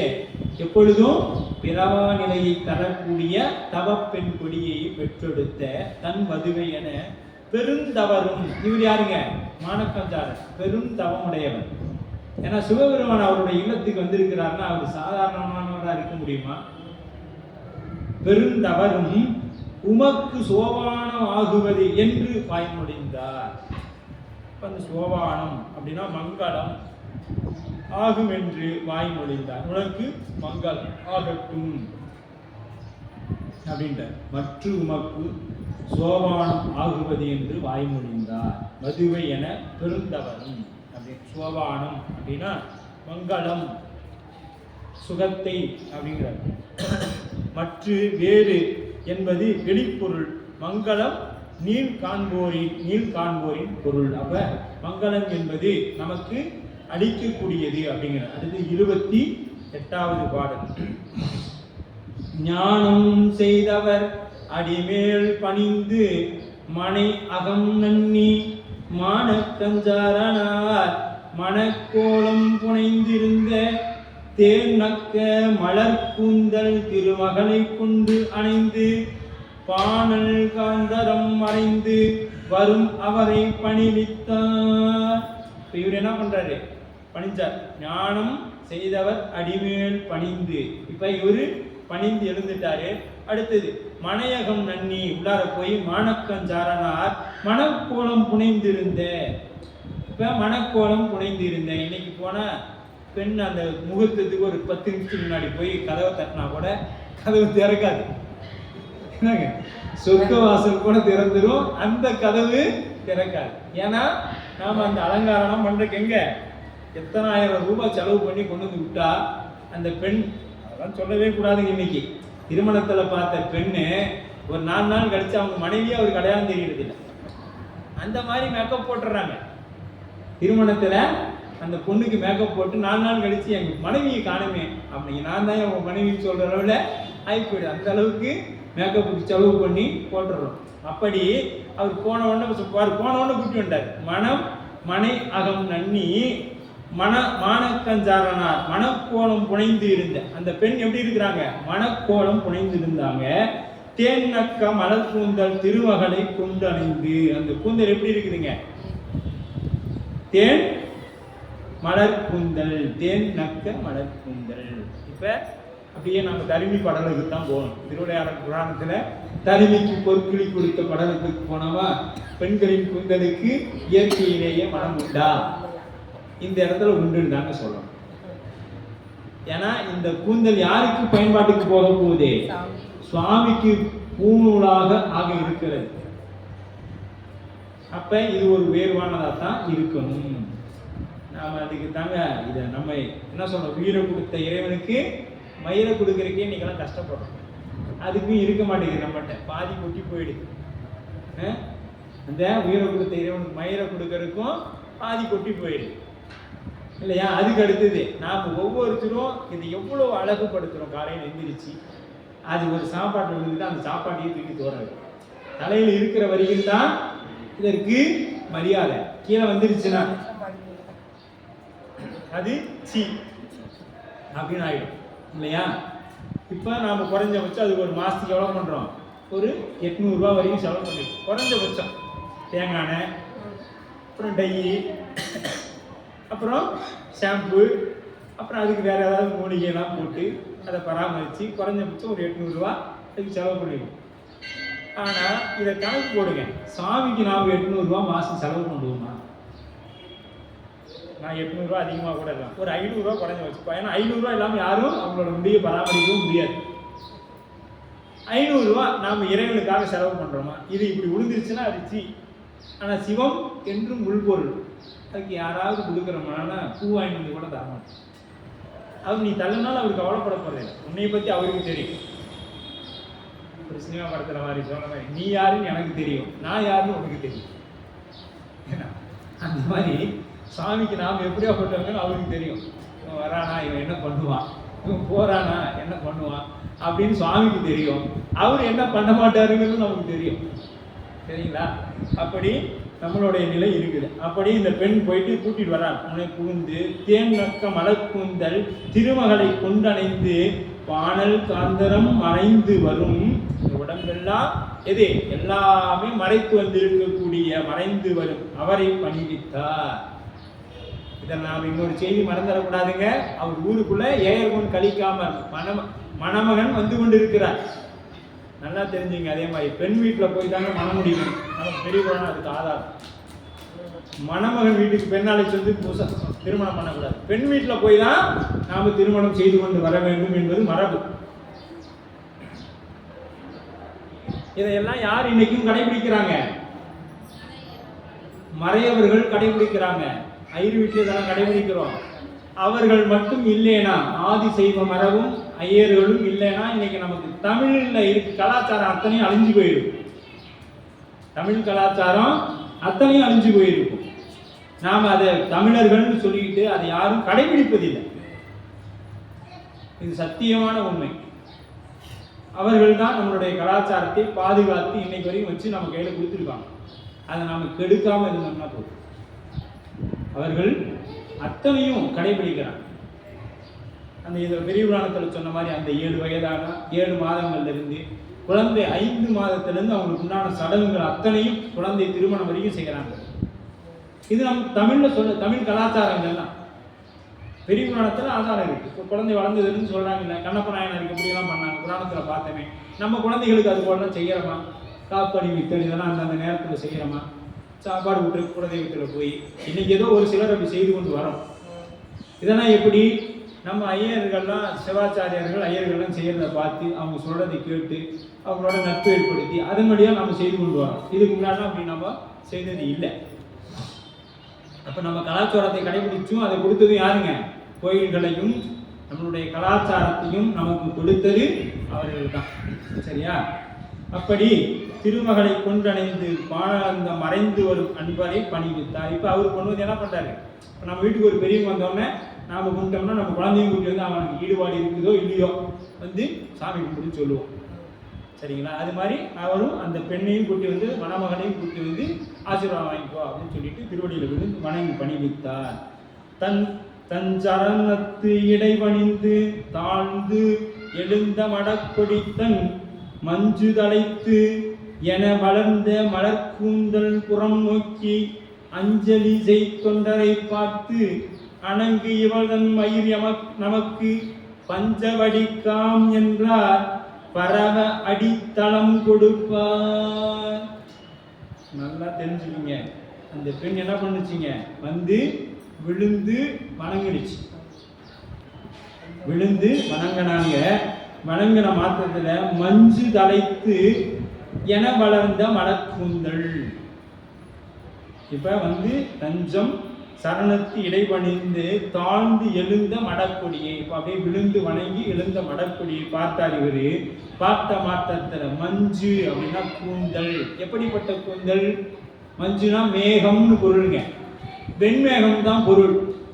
ஆனால் இங்கே சேக்கிழார் பெருமான் கருமேகத்தை குறிப்பிடுகிறார் என்று சிவகவிமணியும் அழகாக குறிப்பிடுறாங்க.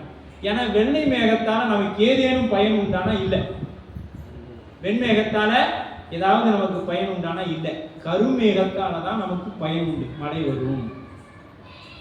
கருமேகத்தால தான் நமக்கு மழை உண்டு. அந்த இந்த மஞ்சு அப்படிங்கிறது என்னன்னா கருமேகத்தை குறிக்கக்கூடியது. இந்த கூந்தல் எப்படி இருக்குது? அப்படியே அந்த கருமேகம் போல இருக்குதுங்க.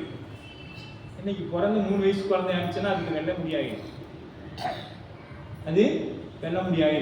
அப்ப இருந்தே அதுக்கு ஏதாவது கொடுத்து கொடுத்து கொடுத்து கொடுத்து அதெல்லாம் ஒரு 40 வயசுக்குள்ள அது கேன்சர் பெருமாள் திருவடிக்கு போயிடும்.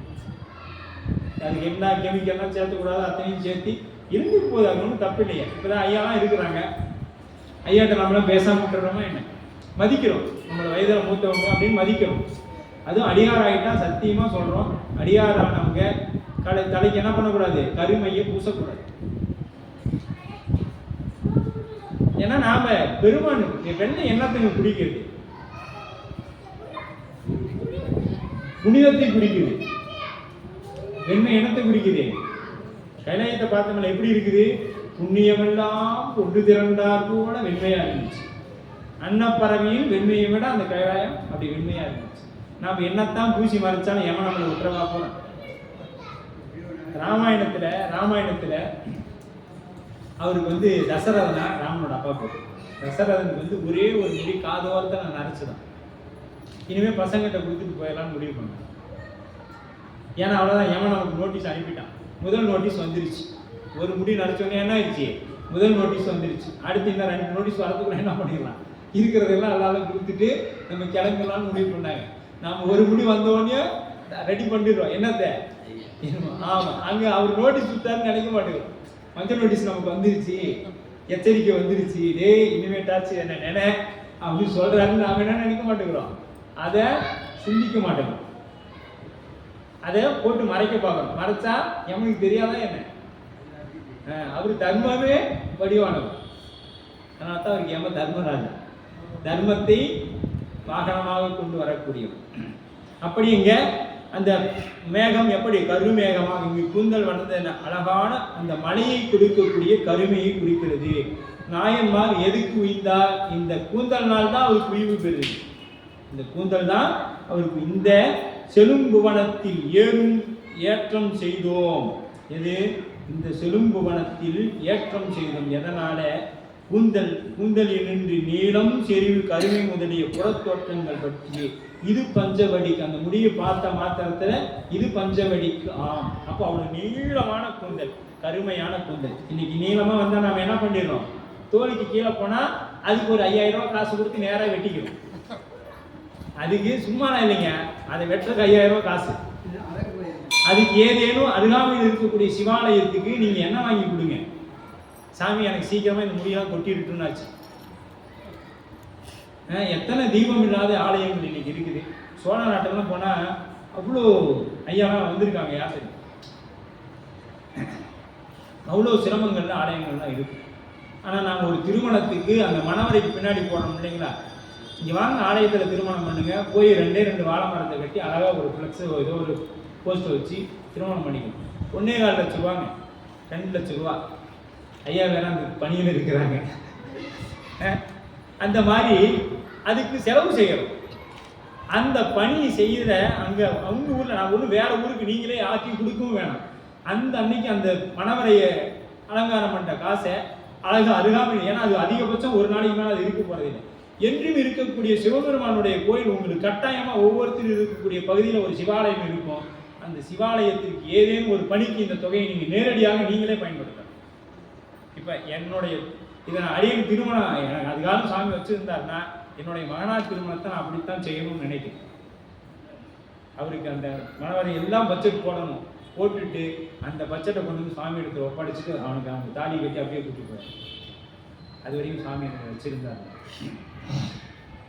ஏன்னா மற்றவங்களுக்கு சொல்வதோட நாம் வாழ்ந்து காட்டணும்னு அடியனுக்கு ஒரு உணர்வு சுவாமி பொழுது கொடுத்து கொண்டே இருப்பார்.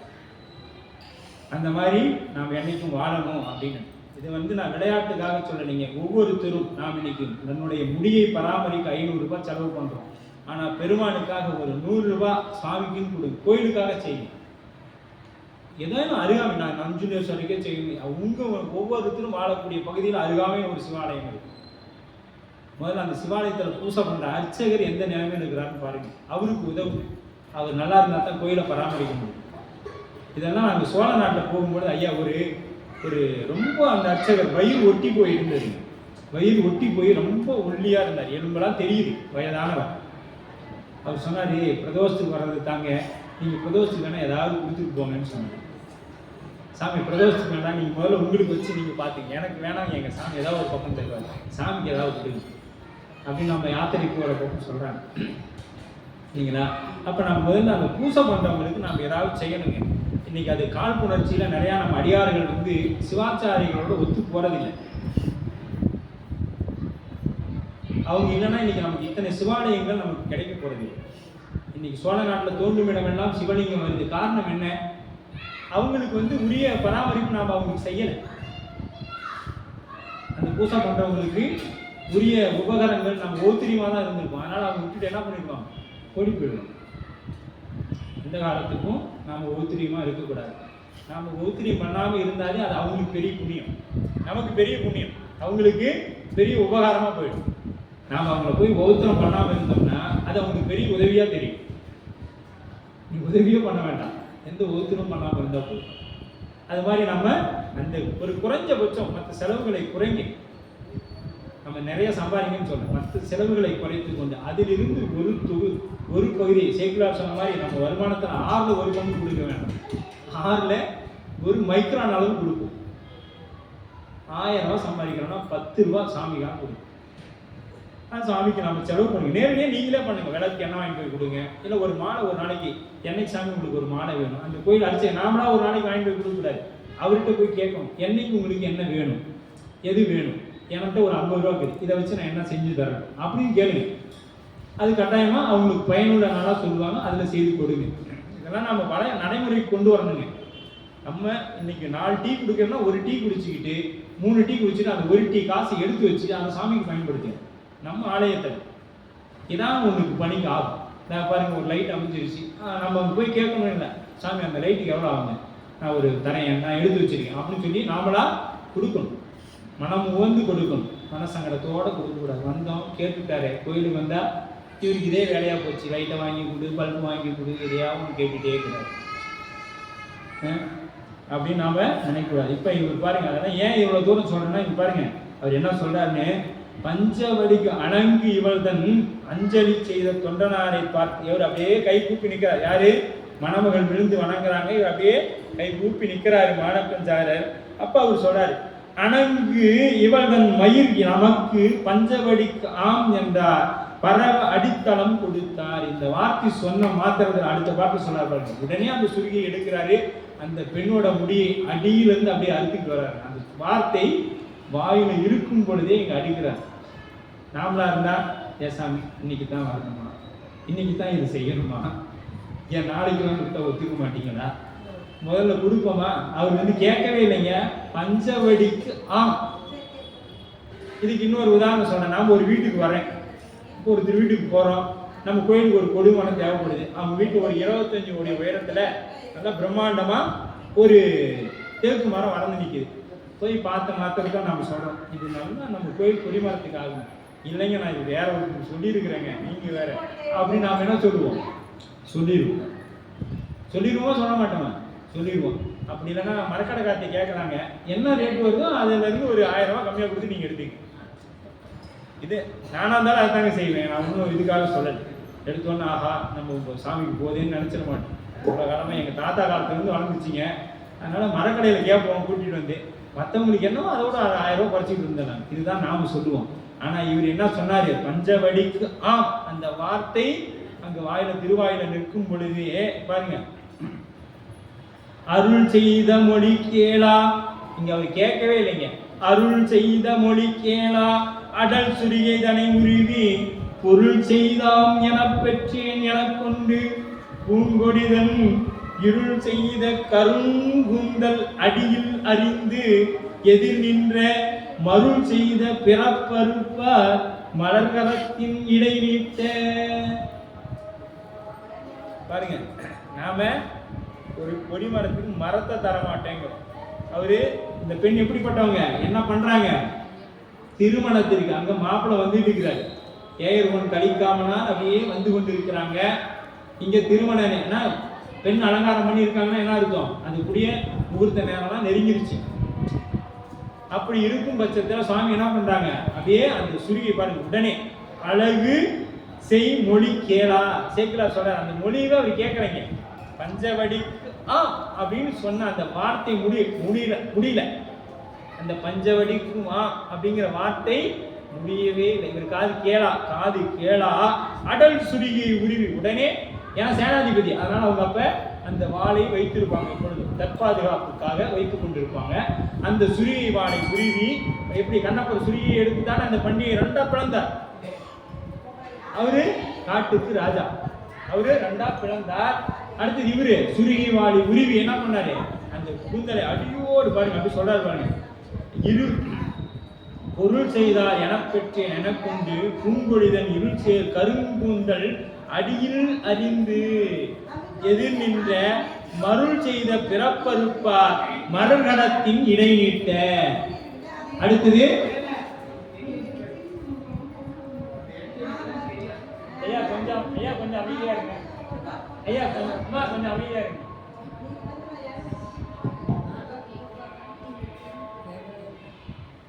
அப்ப அம்மா கொஞ்சம் அமைதியா இருக்கு. இருள் செய்த கருங்கூந்தல் அடியில் அறிந்து, அப்ப மருள் செய்த பிறப்பு அறுப்பார் மலர்கரத்தின் இடை நீட்ட. அப்ப இங்க பாருங்க, அருள் சைவ சித்தாந்தத்துல நீங்க சிவாய நம அப்படின்னு சொல்றீங்க இல்லையா? இந்த சிவாய நமன்னு சொல்றது சி அப்படின்னா என்ன அம்மா நீங்க சொல்லுங்க. சிவம், அதுக்கு சைவ சித்தாந்த சொல். பொருள் சீனா பொருள் அப்படின்னு பொருள். சீனா பொருள். அடுத்தது வானா அருள். சீனா பொருள், வானா அருள், மானா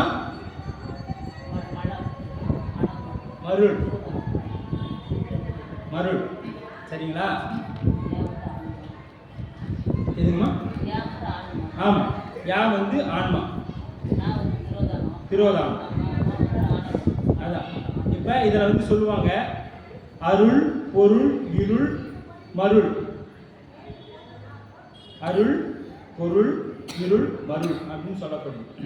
அப்ப இதெல்லாம் என்ன சொல்லுதுங்க, அப்ப அந்த ஒண்ணு மட்டும் இதுல தெருள் அப்படிங்கிறது மட்டும் இல்லை.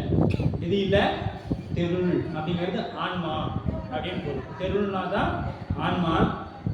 பாருங்க, சி பொருள் நல்லா தெரிஞ்சுங்க. சிவாய நமன்னு ஒவ்வொருத்தரும் சொல்றோம். சீனா சிவம் பொருள், வானா அருள் சக்தி, யானா ஆன்மா தெருள். தெருள் அப்படின்னா ஆன்மா, மா அப்படின்னா மருள். மருள்னா என்ன பண்ணுங்க, மயக்கம். மருள்னா மயக்கம். நா மருள், மானா இருள். அப்ப இருள் அப்படின்னா இருள்னா என்னங்க, ஆணவம். இப்ப இந்த இருக்கிறது வந்து இருள் இல்லை, இது வந்து ஒரு சாதாரண இருள். அதனாலதான் இருள் செய்த கருங்கூந்தல். இருள்னா எந்த கருங்கூந்தல், எந்த இருள், ஆணவ இருள். இந்த இருள் இந்த ஒளியினால போயிடும். அறியாமை என்கின்ற இருள் போகணும்னா அங்க இறைவன் திருவருள் வேண்டும்.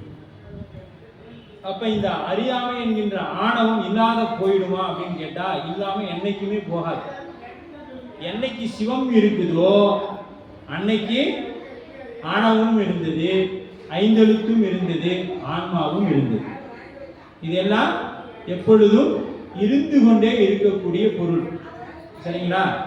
ஆணவம் அப்ப அந்த எப்பொழுதும்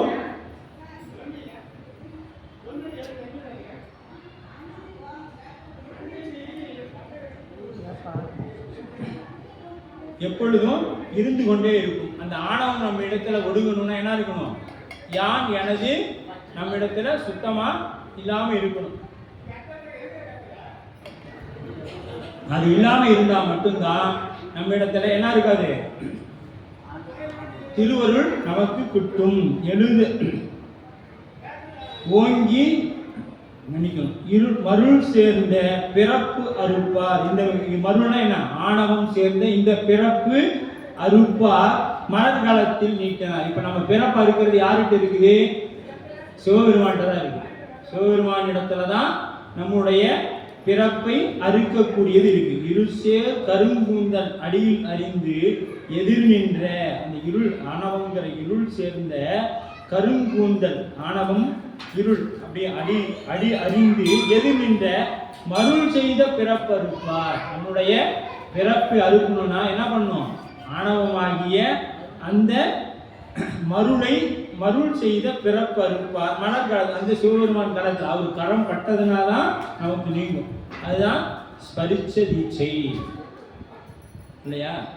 நமக்கு ஸ்பரிச்ச தீட்சைன்னு ஒன்று சொல்லுவாங்க. அப்ப தொடுதல் அப்படிங்கிற ஒன்று. அப்ப அந்த நாளுக்கு நீக்கினார்.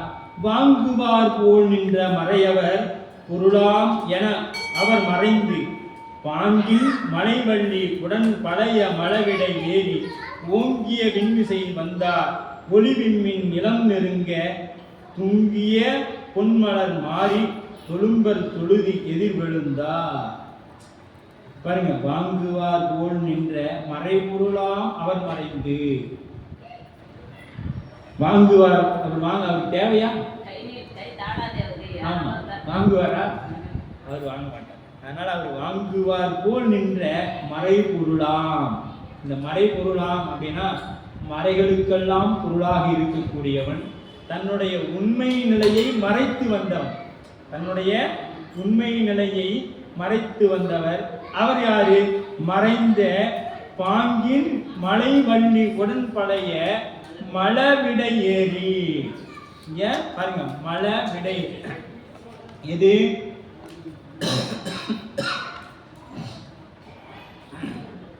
பாங்கின் பல மலவிடை காலத்தால் பழமை பெரினும் மாறாத இளமை அப்படிங்கிறார். இந்த மலவிடை என்கிறது பாங்கின் மலை வள்ளி உடன். யாரு? அம்பாளுடன் சுவாமி காட்சி தராங்க. எப்படி? பழைய மலவிடை ஏறி ஓங்கிய விண்மிசை வார்த்தார். அப்ப பழைய மலை விடை ஏறி அப்படிங்கிறார். ஓங்கிய விண்மிசைத்தார். பழைய அப்படின்னா முன்னை பழம்பொருளுக்கு முன்னை பழம்பொருள். அது எப்படிப்பட்டது?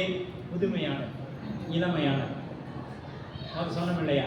இது எப்படிப்பட்டது? முன்னை பழம்பொருள் பழமை. பழமை இது புதுமையானது. எது? பழமை என்றாலே புதுமைன்னு அர்த்தம் இந்த இடத்துல.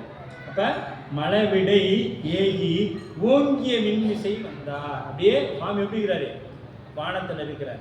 இப்ப நல்லா சிந்திச்சு பாருங்க, அந்த வானத்தில் இருக்கக்கூடிய பெருமான் தான் அங்கே முன்னே வந்தார். முன்னே வந்த பெருமான் எங்கே இருந்தார்? தன்னுடைய உள்ளத்தில் இருந்தார். மாணக்கன் சாரருடைய உள்ளத்தில் இருந்தார். அப்ப பெருமானை நாம் உள்ளத்தில் வைத்து எப்படி வழிபாடு செய்கின்றோமோ அதற்கு ஏற்றார் போல இறைவன் வெளியே நமக்கு காட்சி கொடுப்பான். அந்த வெளியே காட்சி கொடுக்கக்கூடிய இறைவன் வானத்திலிருந்து நமக்கு அருள் செய்வான். குருநாதராக வருபவன் நாளை கைலையும் பதியிலே இருந்து நமக்கு அருள் செய்வார். இதுல எல்லாளவும் நமக்கு வேண்டாம். ஏன்னா இங்க நடக்குது. வந்தவர் என்ன பண்ணாரு? எப்படி வந்தாரு? தன்னுடைய மனத்து எந்த அந்த குளிர் கமலத்து அடிவீடும் மடத்து அன்பர். இந்த 25வது பாடல பாருங்க. குளிர் கமலத்து அடிவீடும் மனத்தன்பர். அவர் எப்படி? அந்த மன கமலத்தில் இருந்த அன்பர் எங்க வந்தாரு? சுவாமி முன்னாடி வந்தார். முன்னாடி வந்தவர் இப்ப விண்ணில் இருக்கிறார். அப்ப விண்ணில் இருக்கக்கூடிய பெருமான் தான் மண்ணில் வந்தார். மண்ணில் வந்த பெருமான் தான் நம் மனதில் இருக்கின்றார். விண்ணில் இருக்கிறவர் மண்ணில் வந்தார். மண்ணில் வந்தவர் தான் நம் உள்ளத்திலும் மனதிலும் இருக்கின்றார் அப்படிங்கிறது நமக்கு. அப்ப நமக்கு என்ன வேணும்? எப்பொழுதும் சிவம் நமக்குள் இருக்குது அப்படிங்கிற ஒரு எண்ணம் நமக்கு இருந்து கொண்டே எப்பொழுதும் இருந்து கொண்டே. இது எப்படிங்க இருக்கும்? நாம் ஒன்று சொல்லிக்கொண்டே இருக்கிறோம். என்ன சொல்றோம்? உன்னை பெற்றாலும் கொடுத்தாலும் இது சிவம் கொடுக்கிறது, சிவம் பெறுகிறது. எல்லாம் சிவன் செயல் என்று அப்படிதான் நாம என்றைக்கும் இருக்க வேண்டும் அப்படின்னு சொல்லி நமக்கு இதெல்லாம் சுவாமி அப்படின்னு குறிப்பா சொல்றாங்க. விழுந்து எழுந்து மெய் மறந்த மெய் அன்பர் தமக்கு மதிக்கொழுந்து அலைய விழும் கங்கை குதித்த சடை கூத்தனார் எழும் பரிவு நம்பகல் உமக்கு இருந்த பரிசு இந்த செலும்புவனத்தில் ஏறச் செய்தோம் என்று அருள் செய்தார். அடுத்தது இங்க விழுந்த அன்பு. அப்ப சுவாமி பார்த்தா என்ன பண்ண, அடியாரை பார்த்த மாத்திர விழுந்த பணம், விழுந்து எழுந்த மெய் மறந்த மெய் அன்பர், தன்னை மறந்த மெய் அன்பர். அப்ப நாம மெய் அன்பர் ஆகணும்னா என்ன செய்யணும்? யாரு மெய் அன்பர்? யாரு மெய் அன்பர்? மெய்தான் அரும்பி விது விது. இதெல்லாம் பிரகாங்கிதமாகணும். சுவாமியோட பேச்சை கேட்ட உடனே கண்ணனை தண்ணி வரணும், மயிர்காலெல்லாம் சிரித்து நிற்கணும். சரியா? தன்னை மறந்த நிலை ஏற்படும். இவர்கள் தான் மெய் அன்பர்கள். இதை நான் சொல்லலை, சீக்கிரம் சொல்றேன். சரிங்களா? அப்ப இந்த மெய் மறந்த மெய் என்பன் தமக்கு மதிக்கொழுந்து அலைய விழும் கங்கை. அப்ப அந்த மதிக்கொழுந்து அப்படிங்கிறார். மதிக்கொழுந்துன்னா என்ன? அப்படியே இப்பொழுதுதான் வளர்ந்து வரக்கூடிய அந்த செடியில் இருக்கக்கூடிய கொழுந்து என்ன பண்ணுவோம்? அது சின்னதாக இருக்கிறது கொழுந்துன்னு சொல்லுவோம். அப்ப பிறை நிலா வளர்ந்து வரக்கூடிய பிறா, அதான் மதிக்கொழுந்து, வளர்ந்து வரக்கூடிய பிறை. அலைய விழும், அப்படியே அலைந்து கொண்டிருக்கக்கூடிய அந்த நிலவு இருக்கக்கூடிய சடை விழும். கங்கை குதித்த சடையும். கங்கை என்ன பண்றா?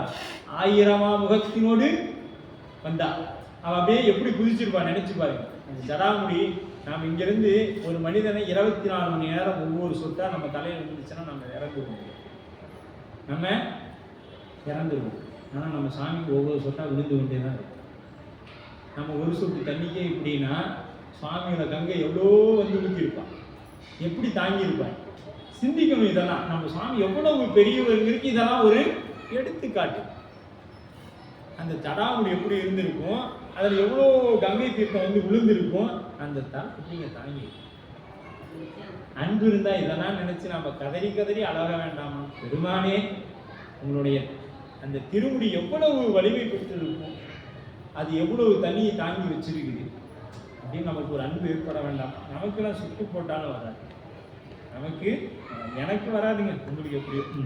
கங்கை குதித்த சடை கூத்தனார் எழும் பரிவு நம்பகல் உமக்கு இருந்த பரிசு இந்த செலுங்குவனத்தில் ஏறச் செய்தோம் என்று அருள் செய்தார். சுவாமி அவருக்கு இப்ப என்ன பண்றாருங்க? வீடு வெற்றை கொடுத்து விட்டார். தொழும் எதிர்மனன். இந்த பரிவிழா பாவகத்து அப்படிமா பெரும் பரிவு மேன்மேலாக வந்த அடியேற்கு இவர்தான் இங்கு அகப்பட்டார். அச்சோ, அடியார்க்கு இங்கு இவர்தான் அகப்பட்டார். அச்சோ, படியிலா பரிவுதன் ஒரு படிவமாய் பரிசு தோன்றும். படிவிழா பரிவுதன் ஒரு படிவமாகி படிச்சுவோம். அப்ப கண்ணப்பர் புராணத்துல பார்க்கணும். படிவிழா பரிவு. இது படிவுனா ஜெராக்ஸே இருக்க முடியாத அன்பு அப்படிங்கிறார். அப்ப படிவிழா பரிவு. அப்ப கண்ணப்பர் புராணத்தை நாம பார்ப்போம். அப்ப ஒருங்கி பரிவேன் நம்பக்கல் உமக்கு இந்த பரிசு இந்த எலும்புவனங்கள் ஏறச் செய்தோம். இப்ப என்ன பண்றார் சுவாமி? அவருக்கு முக்தியை கொடுக்கிறார் என்று அருள் செய்தார். அப்ப முக்தி கொடுத்துட்டார். அடுத்து மருங்கு பெரும் கணநாதர் போற்றி செய்ப்ப வானவர்கள் நெருங்க விடைமேற்கொண்டு நின்றவர் முன் நின்றவர்தாம் ஒருங்கிய நெஞ்சோடு கரங்கள் உச்சியின் மேல் குடித்து ஐயர் பெருங்கருணை திறம் போற்றும் பெரும் பேரு நேர் பெற்றார். அவருக்கு இப்ப முக்தி கிடைச்சிருச்சு. பெரும் பேரு, பெருதற்கரிய பேருனா முக்தி. முக்திங்கிறது என்ன சொன்னோம்? இடைவிடாது இறைவனை சிந்தித்துக் கொண்டிருக்க அந்த நேரு கிடைத்தார். எப்படி? மருங்கு பெரும் கணநாதன் பூர்த்தி செய்ப்ப. இப்ப கணங்கள் எல்லாம் வந்துட்டாங்க. அதுக்கடுத்தது வானவர்கள் நெருங்க விடை மேற்கொண்டு நின்றவர் முன் நின்றவர் தாம். இப்போ சாமி வந்துட்டாங்க, அங்கே என்ன பண்ணோம், மற்ற எல்லாருமே அங்கே வரணும். வந்து என்ன பண்ணுறாங்க, பூமாறி ஒளியிறாங்க. ஒளிஞ்சு ஓங்கிய நெஞ்சினோடு கரங்கள் உச்சி மேல் குவித்து, அப்படியே இவர் எப்படி இருக்கிறார், கரங்கள் உச்சி மேல் குவித்து ஐயர் பெரும் கருணை திறம் போற்றும் பெரும் பேறு நேர் பெற்றார். அப்படியே இந்த முக்கிய நிலையை பெற்றார் அப்படின்னு சொல்லி சொல்கிறாங்க. அடுத்தது கொஞ்சம் வேகமாக போயிடலாம், ஒரு 10 நிமிஷம். இன்னைக்கு ஒரு மட்டும் ஒரு 10 நிமிஷம் எடுத்துக்கோங்க. தொண்டர் தமக்கு அருளி சூழ்ந்து இமையோ துதி செய்த இண்டைவாழ் சடைமுடியார் எழுந்தள்ளி போயினார். வண்டுவார் குழல் கொடியை கைப்பிடித்த மணக்கோலம் கண்டவர் கண்களிப்ப கலிக்காமனார் புகுந்தார். இங்க நடந்துருச்சு. எது, அவர் இறைவன் திருவடியை அடைந்துட்டார். இப்ப இவர் அடைஞ்சிட்டு அந்த காட்சி அப்படியே மறையுது. இவர் அப்படியே உள்ள வராரு. யாரு, கலிக்காமர். இப்பதான் கலிக்காமருடைய பெயரையே சொல்றாரு. அப்படியே கலிக்காமர் உள்ள வராரு. அங்க இறைவனுடைய காட்சி மறையுது.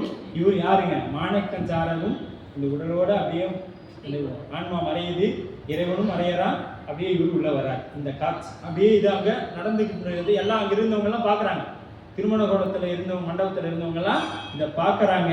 தொண்டர் தமக்கு அருள் செய்து சூழ்ந்து இமையோ துதி செய்த இண்டைவார் சடைமுடியால் எழுந்தள்ளி போயினார். வண்டுவார் குழல் கொடியை கைப்பிடிக்க மணக்கோலம் கண்டவர்கள் கலிக்க கலிக்காமனார் இருந்தார். இப்ப கண்கள் அப்படியே கலிக்குது. அவங்க அடியார்கள்லாம் பார்த்த மாத்திரத்துல ஒரு சந்தோஷம் இருக்கும்ல. நமக்கெல்லாம் பார்க்கும் பொழுது என்ன ஆகும், அடியார்கள், ஆஹா எங்க திருமணத்துக்கு ஒரு 5 அடியார் வந்துட்டா நம்ம என்ன சொல்றோம், எங்க வீட்டு கல்யாணத்துக்கு 5 சொன்னடியார்கள் வந்திருந்தாங்கப்பா சொல்லணும். இப்ப இங்க வெறும் அடியார் திருக்கூட்டங்களா இருக்குது. அப்படியே கலிக்காமர் பார்த்த மாத்திரம் அப்படியே கைகளை வச்சு கூப்பி, யார் அவரு, வண்டுவார் குழலி கொடியை கைப்பிடிக்க. அந்த மீண்டும் அந்த அம்பாளுக்கு என்ன வந்துருச்சுங்க, வந்துருச்சு. வண்டுவார் குழலி, அவங்களுக்கு மீண்டும் அந்த கூந்தல் வந்து விட்டது. அதான் சுவாமி எதை எடுத்தாலும் கொடுத்துருவார், நாம எதை எடுத்தாலும் கொடுக்க முடியாது. சரிங்களா? அவரு முன்பு எப்படி இருந்ததோ, ஏன்னா அங்க சிறுதொண்ட நாயனார் புராணத்துல சீராளா நீ போய் கூப்பிட்டு வருவாரு. அவர் சொன்னாரு, பைரவ குளத்தை வந்து நீ போய் கூப்பிட்டு வருவாரு. அந்த அம்மா போய் சீராளா அப்படின்னாங்க, முடியாந்துட்டாரு. நாம கொடுக்க முடியுமா? எங்க ஒரு முட்டையை கொடுத்துருக்க யாராச்சும், இல்ல ஒரு கோழி நம்மளால முடியுமா சாப்பிட்றது? கேட்கறாங்களா, நம்ம எத்தனை பேர் கேட்கறாங்க. எல்லாத்தையும் தைரியமா நம்ம வகுப்பு வந்தவங்க எல்லாரும் என்ன சொல்லணும், கண்ணப்ப நாயனார் கறி சாப்பிடணும். நல்லா சொல்லுங்க, கண்ணப்ப நாயனார் சாப்பிடல. 6 நாள் அவர் கறி மட்டும் இல்லை, எதையுமே சாப்பிடல, எதையுமே சாப்பிடல. அப்படிங்கிறத மனதில் பதிஞ்சுக்குங்க. மற்றவங்களுக்கு எப்படியோ, நம்ம அடியார் பெருமக்கள் இதை மனதில் பதிஞ்சுக்குங்க. 6 நாள் அவர் எதையுமே சாப்பிட கிடையாது, தூக்கம் கிடையாது, சாப்பாடு கிடையாது, பெருமான் சிந்தனை மட்டுமே, எதுவுமே கிடையாது. இதெல்லாம் முடியுமானா முடியும், அன்பு இருந்தா முடியும். சரியா? அப்படி வந்து அணைந்த ஏய குலமன்னவனார் மற்ற அந்த சிந்தை நினைவறிய செயல் தெரிந்தவர்வாள் கேட்டருளி புந்தியின் மிகவும் வந்து புனிதனார் அருள் போற்றி சிந்தை கலந்து அருள் செய்த சிவவாக்கின் திறம் கேட்டு. இப்ப அங்க கண் கலிக்க, கண்களுக்கு நல்ல ஆனந்தமா இருந்துச்சு. இங்க சொல்றாரு சிந்தை கலந்து. ஏன்னா வந்தவர் இன்னும் கொஞ்ச நேரம் இருந்திருந்தா நானும் அந்த காட்சியை கண்டிருக்கேன். ஏர் பொண்ணு என்ன நினைக்கிறாருங்க, வந்தவர் இன்னும் கொஞ்ச நேரம் இருந்திருந்தா நமக்கு. அப்ப ஏயர் கோனாருக்கே அந்த பக்குவம் கிடையாதுங்க. நாயன்மார்ல ஒருவராக இருக்கக்கூடிய அவருக்கே அந்த நிலைமை. மாணக்கஞ்சாரனுடைய முக்தியை கண்ணுறக்கூடிய பாக்கியம் கூட அவருக்கு கிடைக்கவில்லை.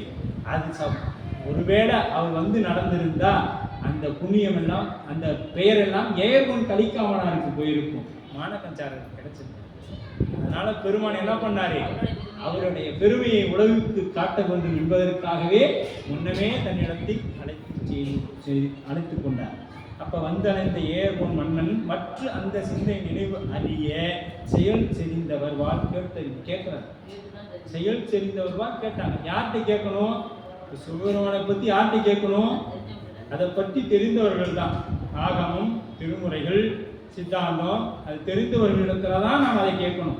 தெரியாத இடத்துல போட்டு கேட்டோம்னா அப்போ அந்த மருள் இருள் பொருள் அப்படின்னு கேட்டோமா, இது தமிழ்வாதியாட்ட போய் கேட்டோமா எதுகை மோனை நல்லா இருக்குது. அருள், பொருள், மருள், இருள், இந்த ரெண்டாவது முதல்ல வர்றதெல்லாம் மோனைன்னு பேருங்க. ரெண்டாவது எழுத்து ஒன்றா வந்தால் எதுகைன்னு பேருங்க. ஆமாம் அப்படிதானே, எதுகைன்னு பேர். எப்படிங்களா? அப்போ இந்த ஒரு தமிழ்வாதியாட்ட போனோம்னா அவர் என்ன சொல்லுவார், இதைத்தான் சொல்லுவார். ஆனால் இந்த அருள்ங்கிறது சக்தியின் வடிவம், தெருள்ங்கிறது ஆன்மா. இப்படிலாம் எங்கே தெரியும்? நம்ம இந்த மாதிரி சித்தாந்தம் சைவ நோக்கில் இருக்கிறவங்ககிட்ட போய் கேட்டோம்னா தான் தெரியும்.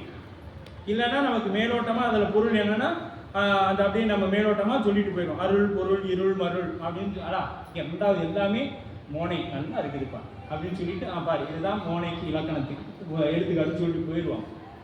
ஆனால் இங்கே அது அப்படி அல்ல.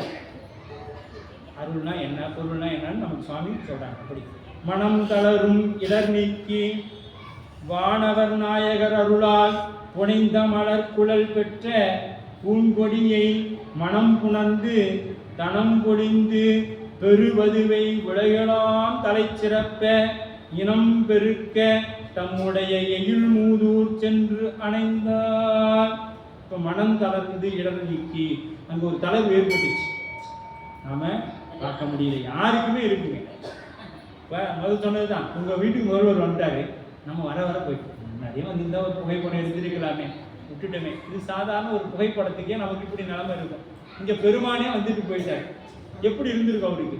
சரி வந்துட்டார். சரி மனம் தளர்ந்து இடர் நீக்கி வானவர் நாயகர் அருளா, யார்? பெருமானுடைய அருளா. புனைந்த மலர் குழல் பெற்ற அந்த மீண்டும் என்ன ஆயிடுச்சு, ஜவுரிலாம் வாங்கி வைக்கலைங்க.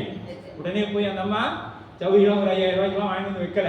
சுவாமியே நீண்ட குந்தலம் மீண்டும் அதே குந்தலை கொடுத்துட்டார். தனம் கொடுத்து பூங்கொடியை மனம் புணர்ந்து திருமணம் செய்து கொண்டு தனம் பொழிந்த பெரும் வதுவை உலகெல்லாம் தலை சிறப்ப இனம் பெருக்க தம்முடைய எழில்மூதூர் சென்றடைந்தார். இப்ப சைவத்தை பெருக்குவதற்காக எங்க போயிட்டாங்க? தம்முடைய எழில்மூதூர் சென்றடைந்தார். யாரு? கலிக்காமர் அப்படிங்கிற. அப்ப ஒரு மகள் கூந்தல் தன்னை வதுவை நாள் ஒருவர்க்கீந்த பெருமையா தம்மை போற்றும் பெருமையன் அளவிற்றலாமே மருவிய கமரில் புக்க மாவடு விடேல் என் ஓசை உரிமையாட் கேட்க வல்லா திறம் இனி உரைக்கலுற்றேன். இதுகாலும் என் அறிவுக்கு சிந்தைக்கு எட்டிய அளவிலே, இது அடியும் சொல்லலை, தெய்வ சிவத்தார் சொன்னார். ஏன்னா எங்களுக்கு அந்த அளவுக்கு எதுவுமே இல்லை.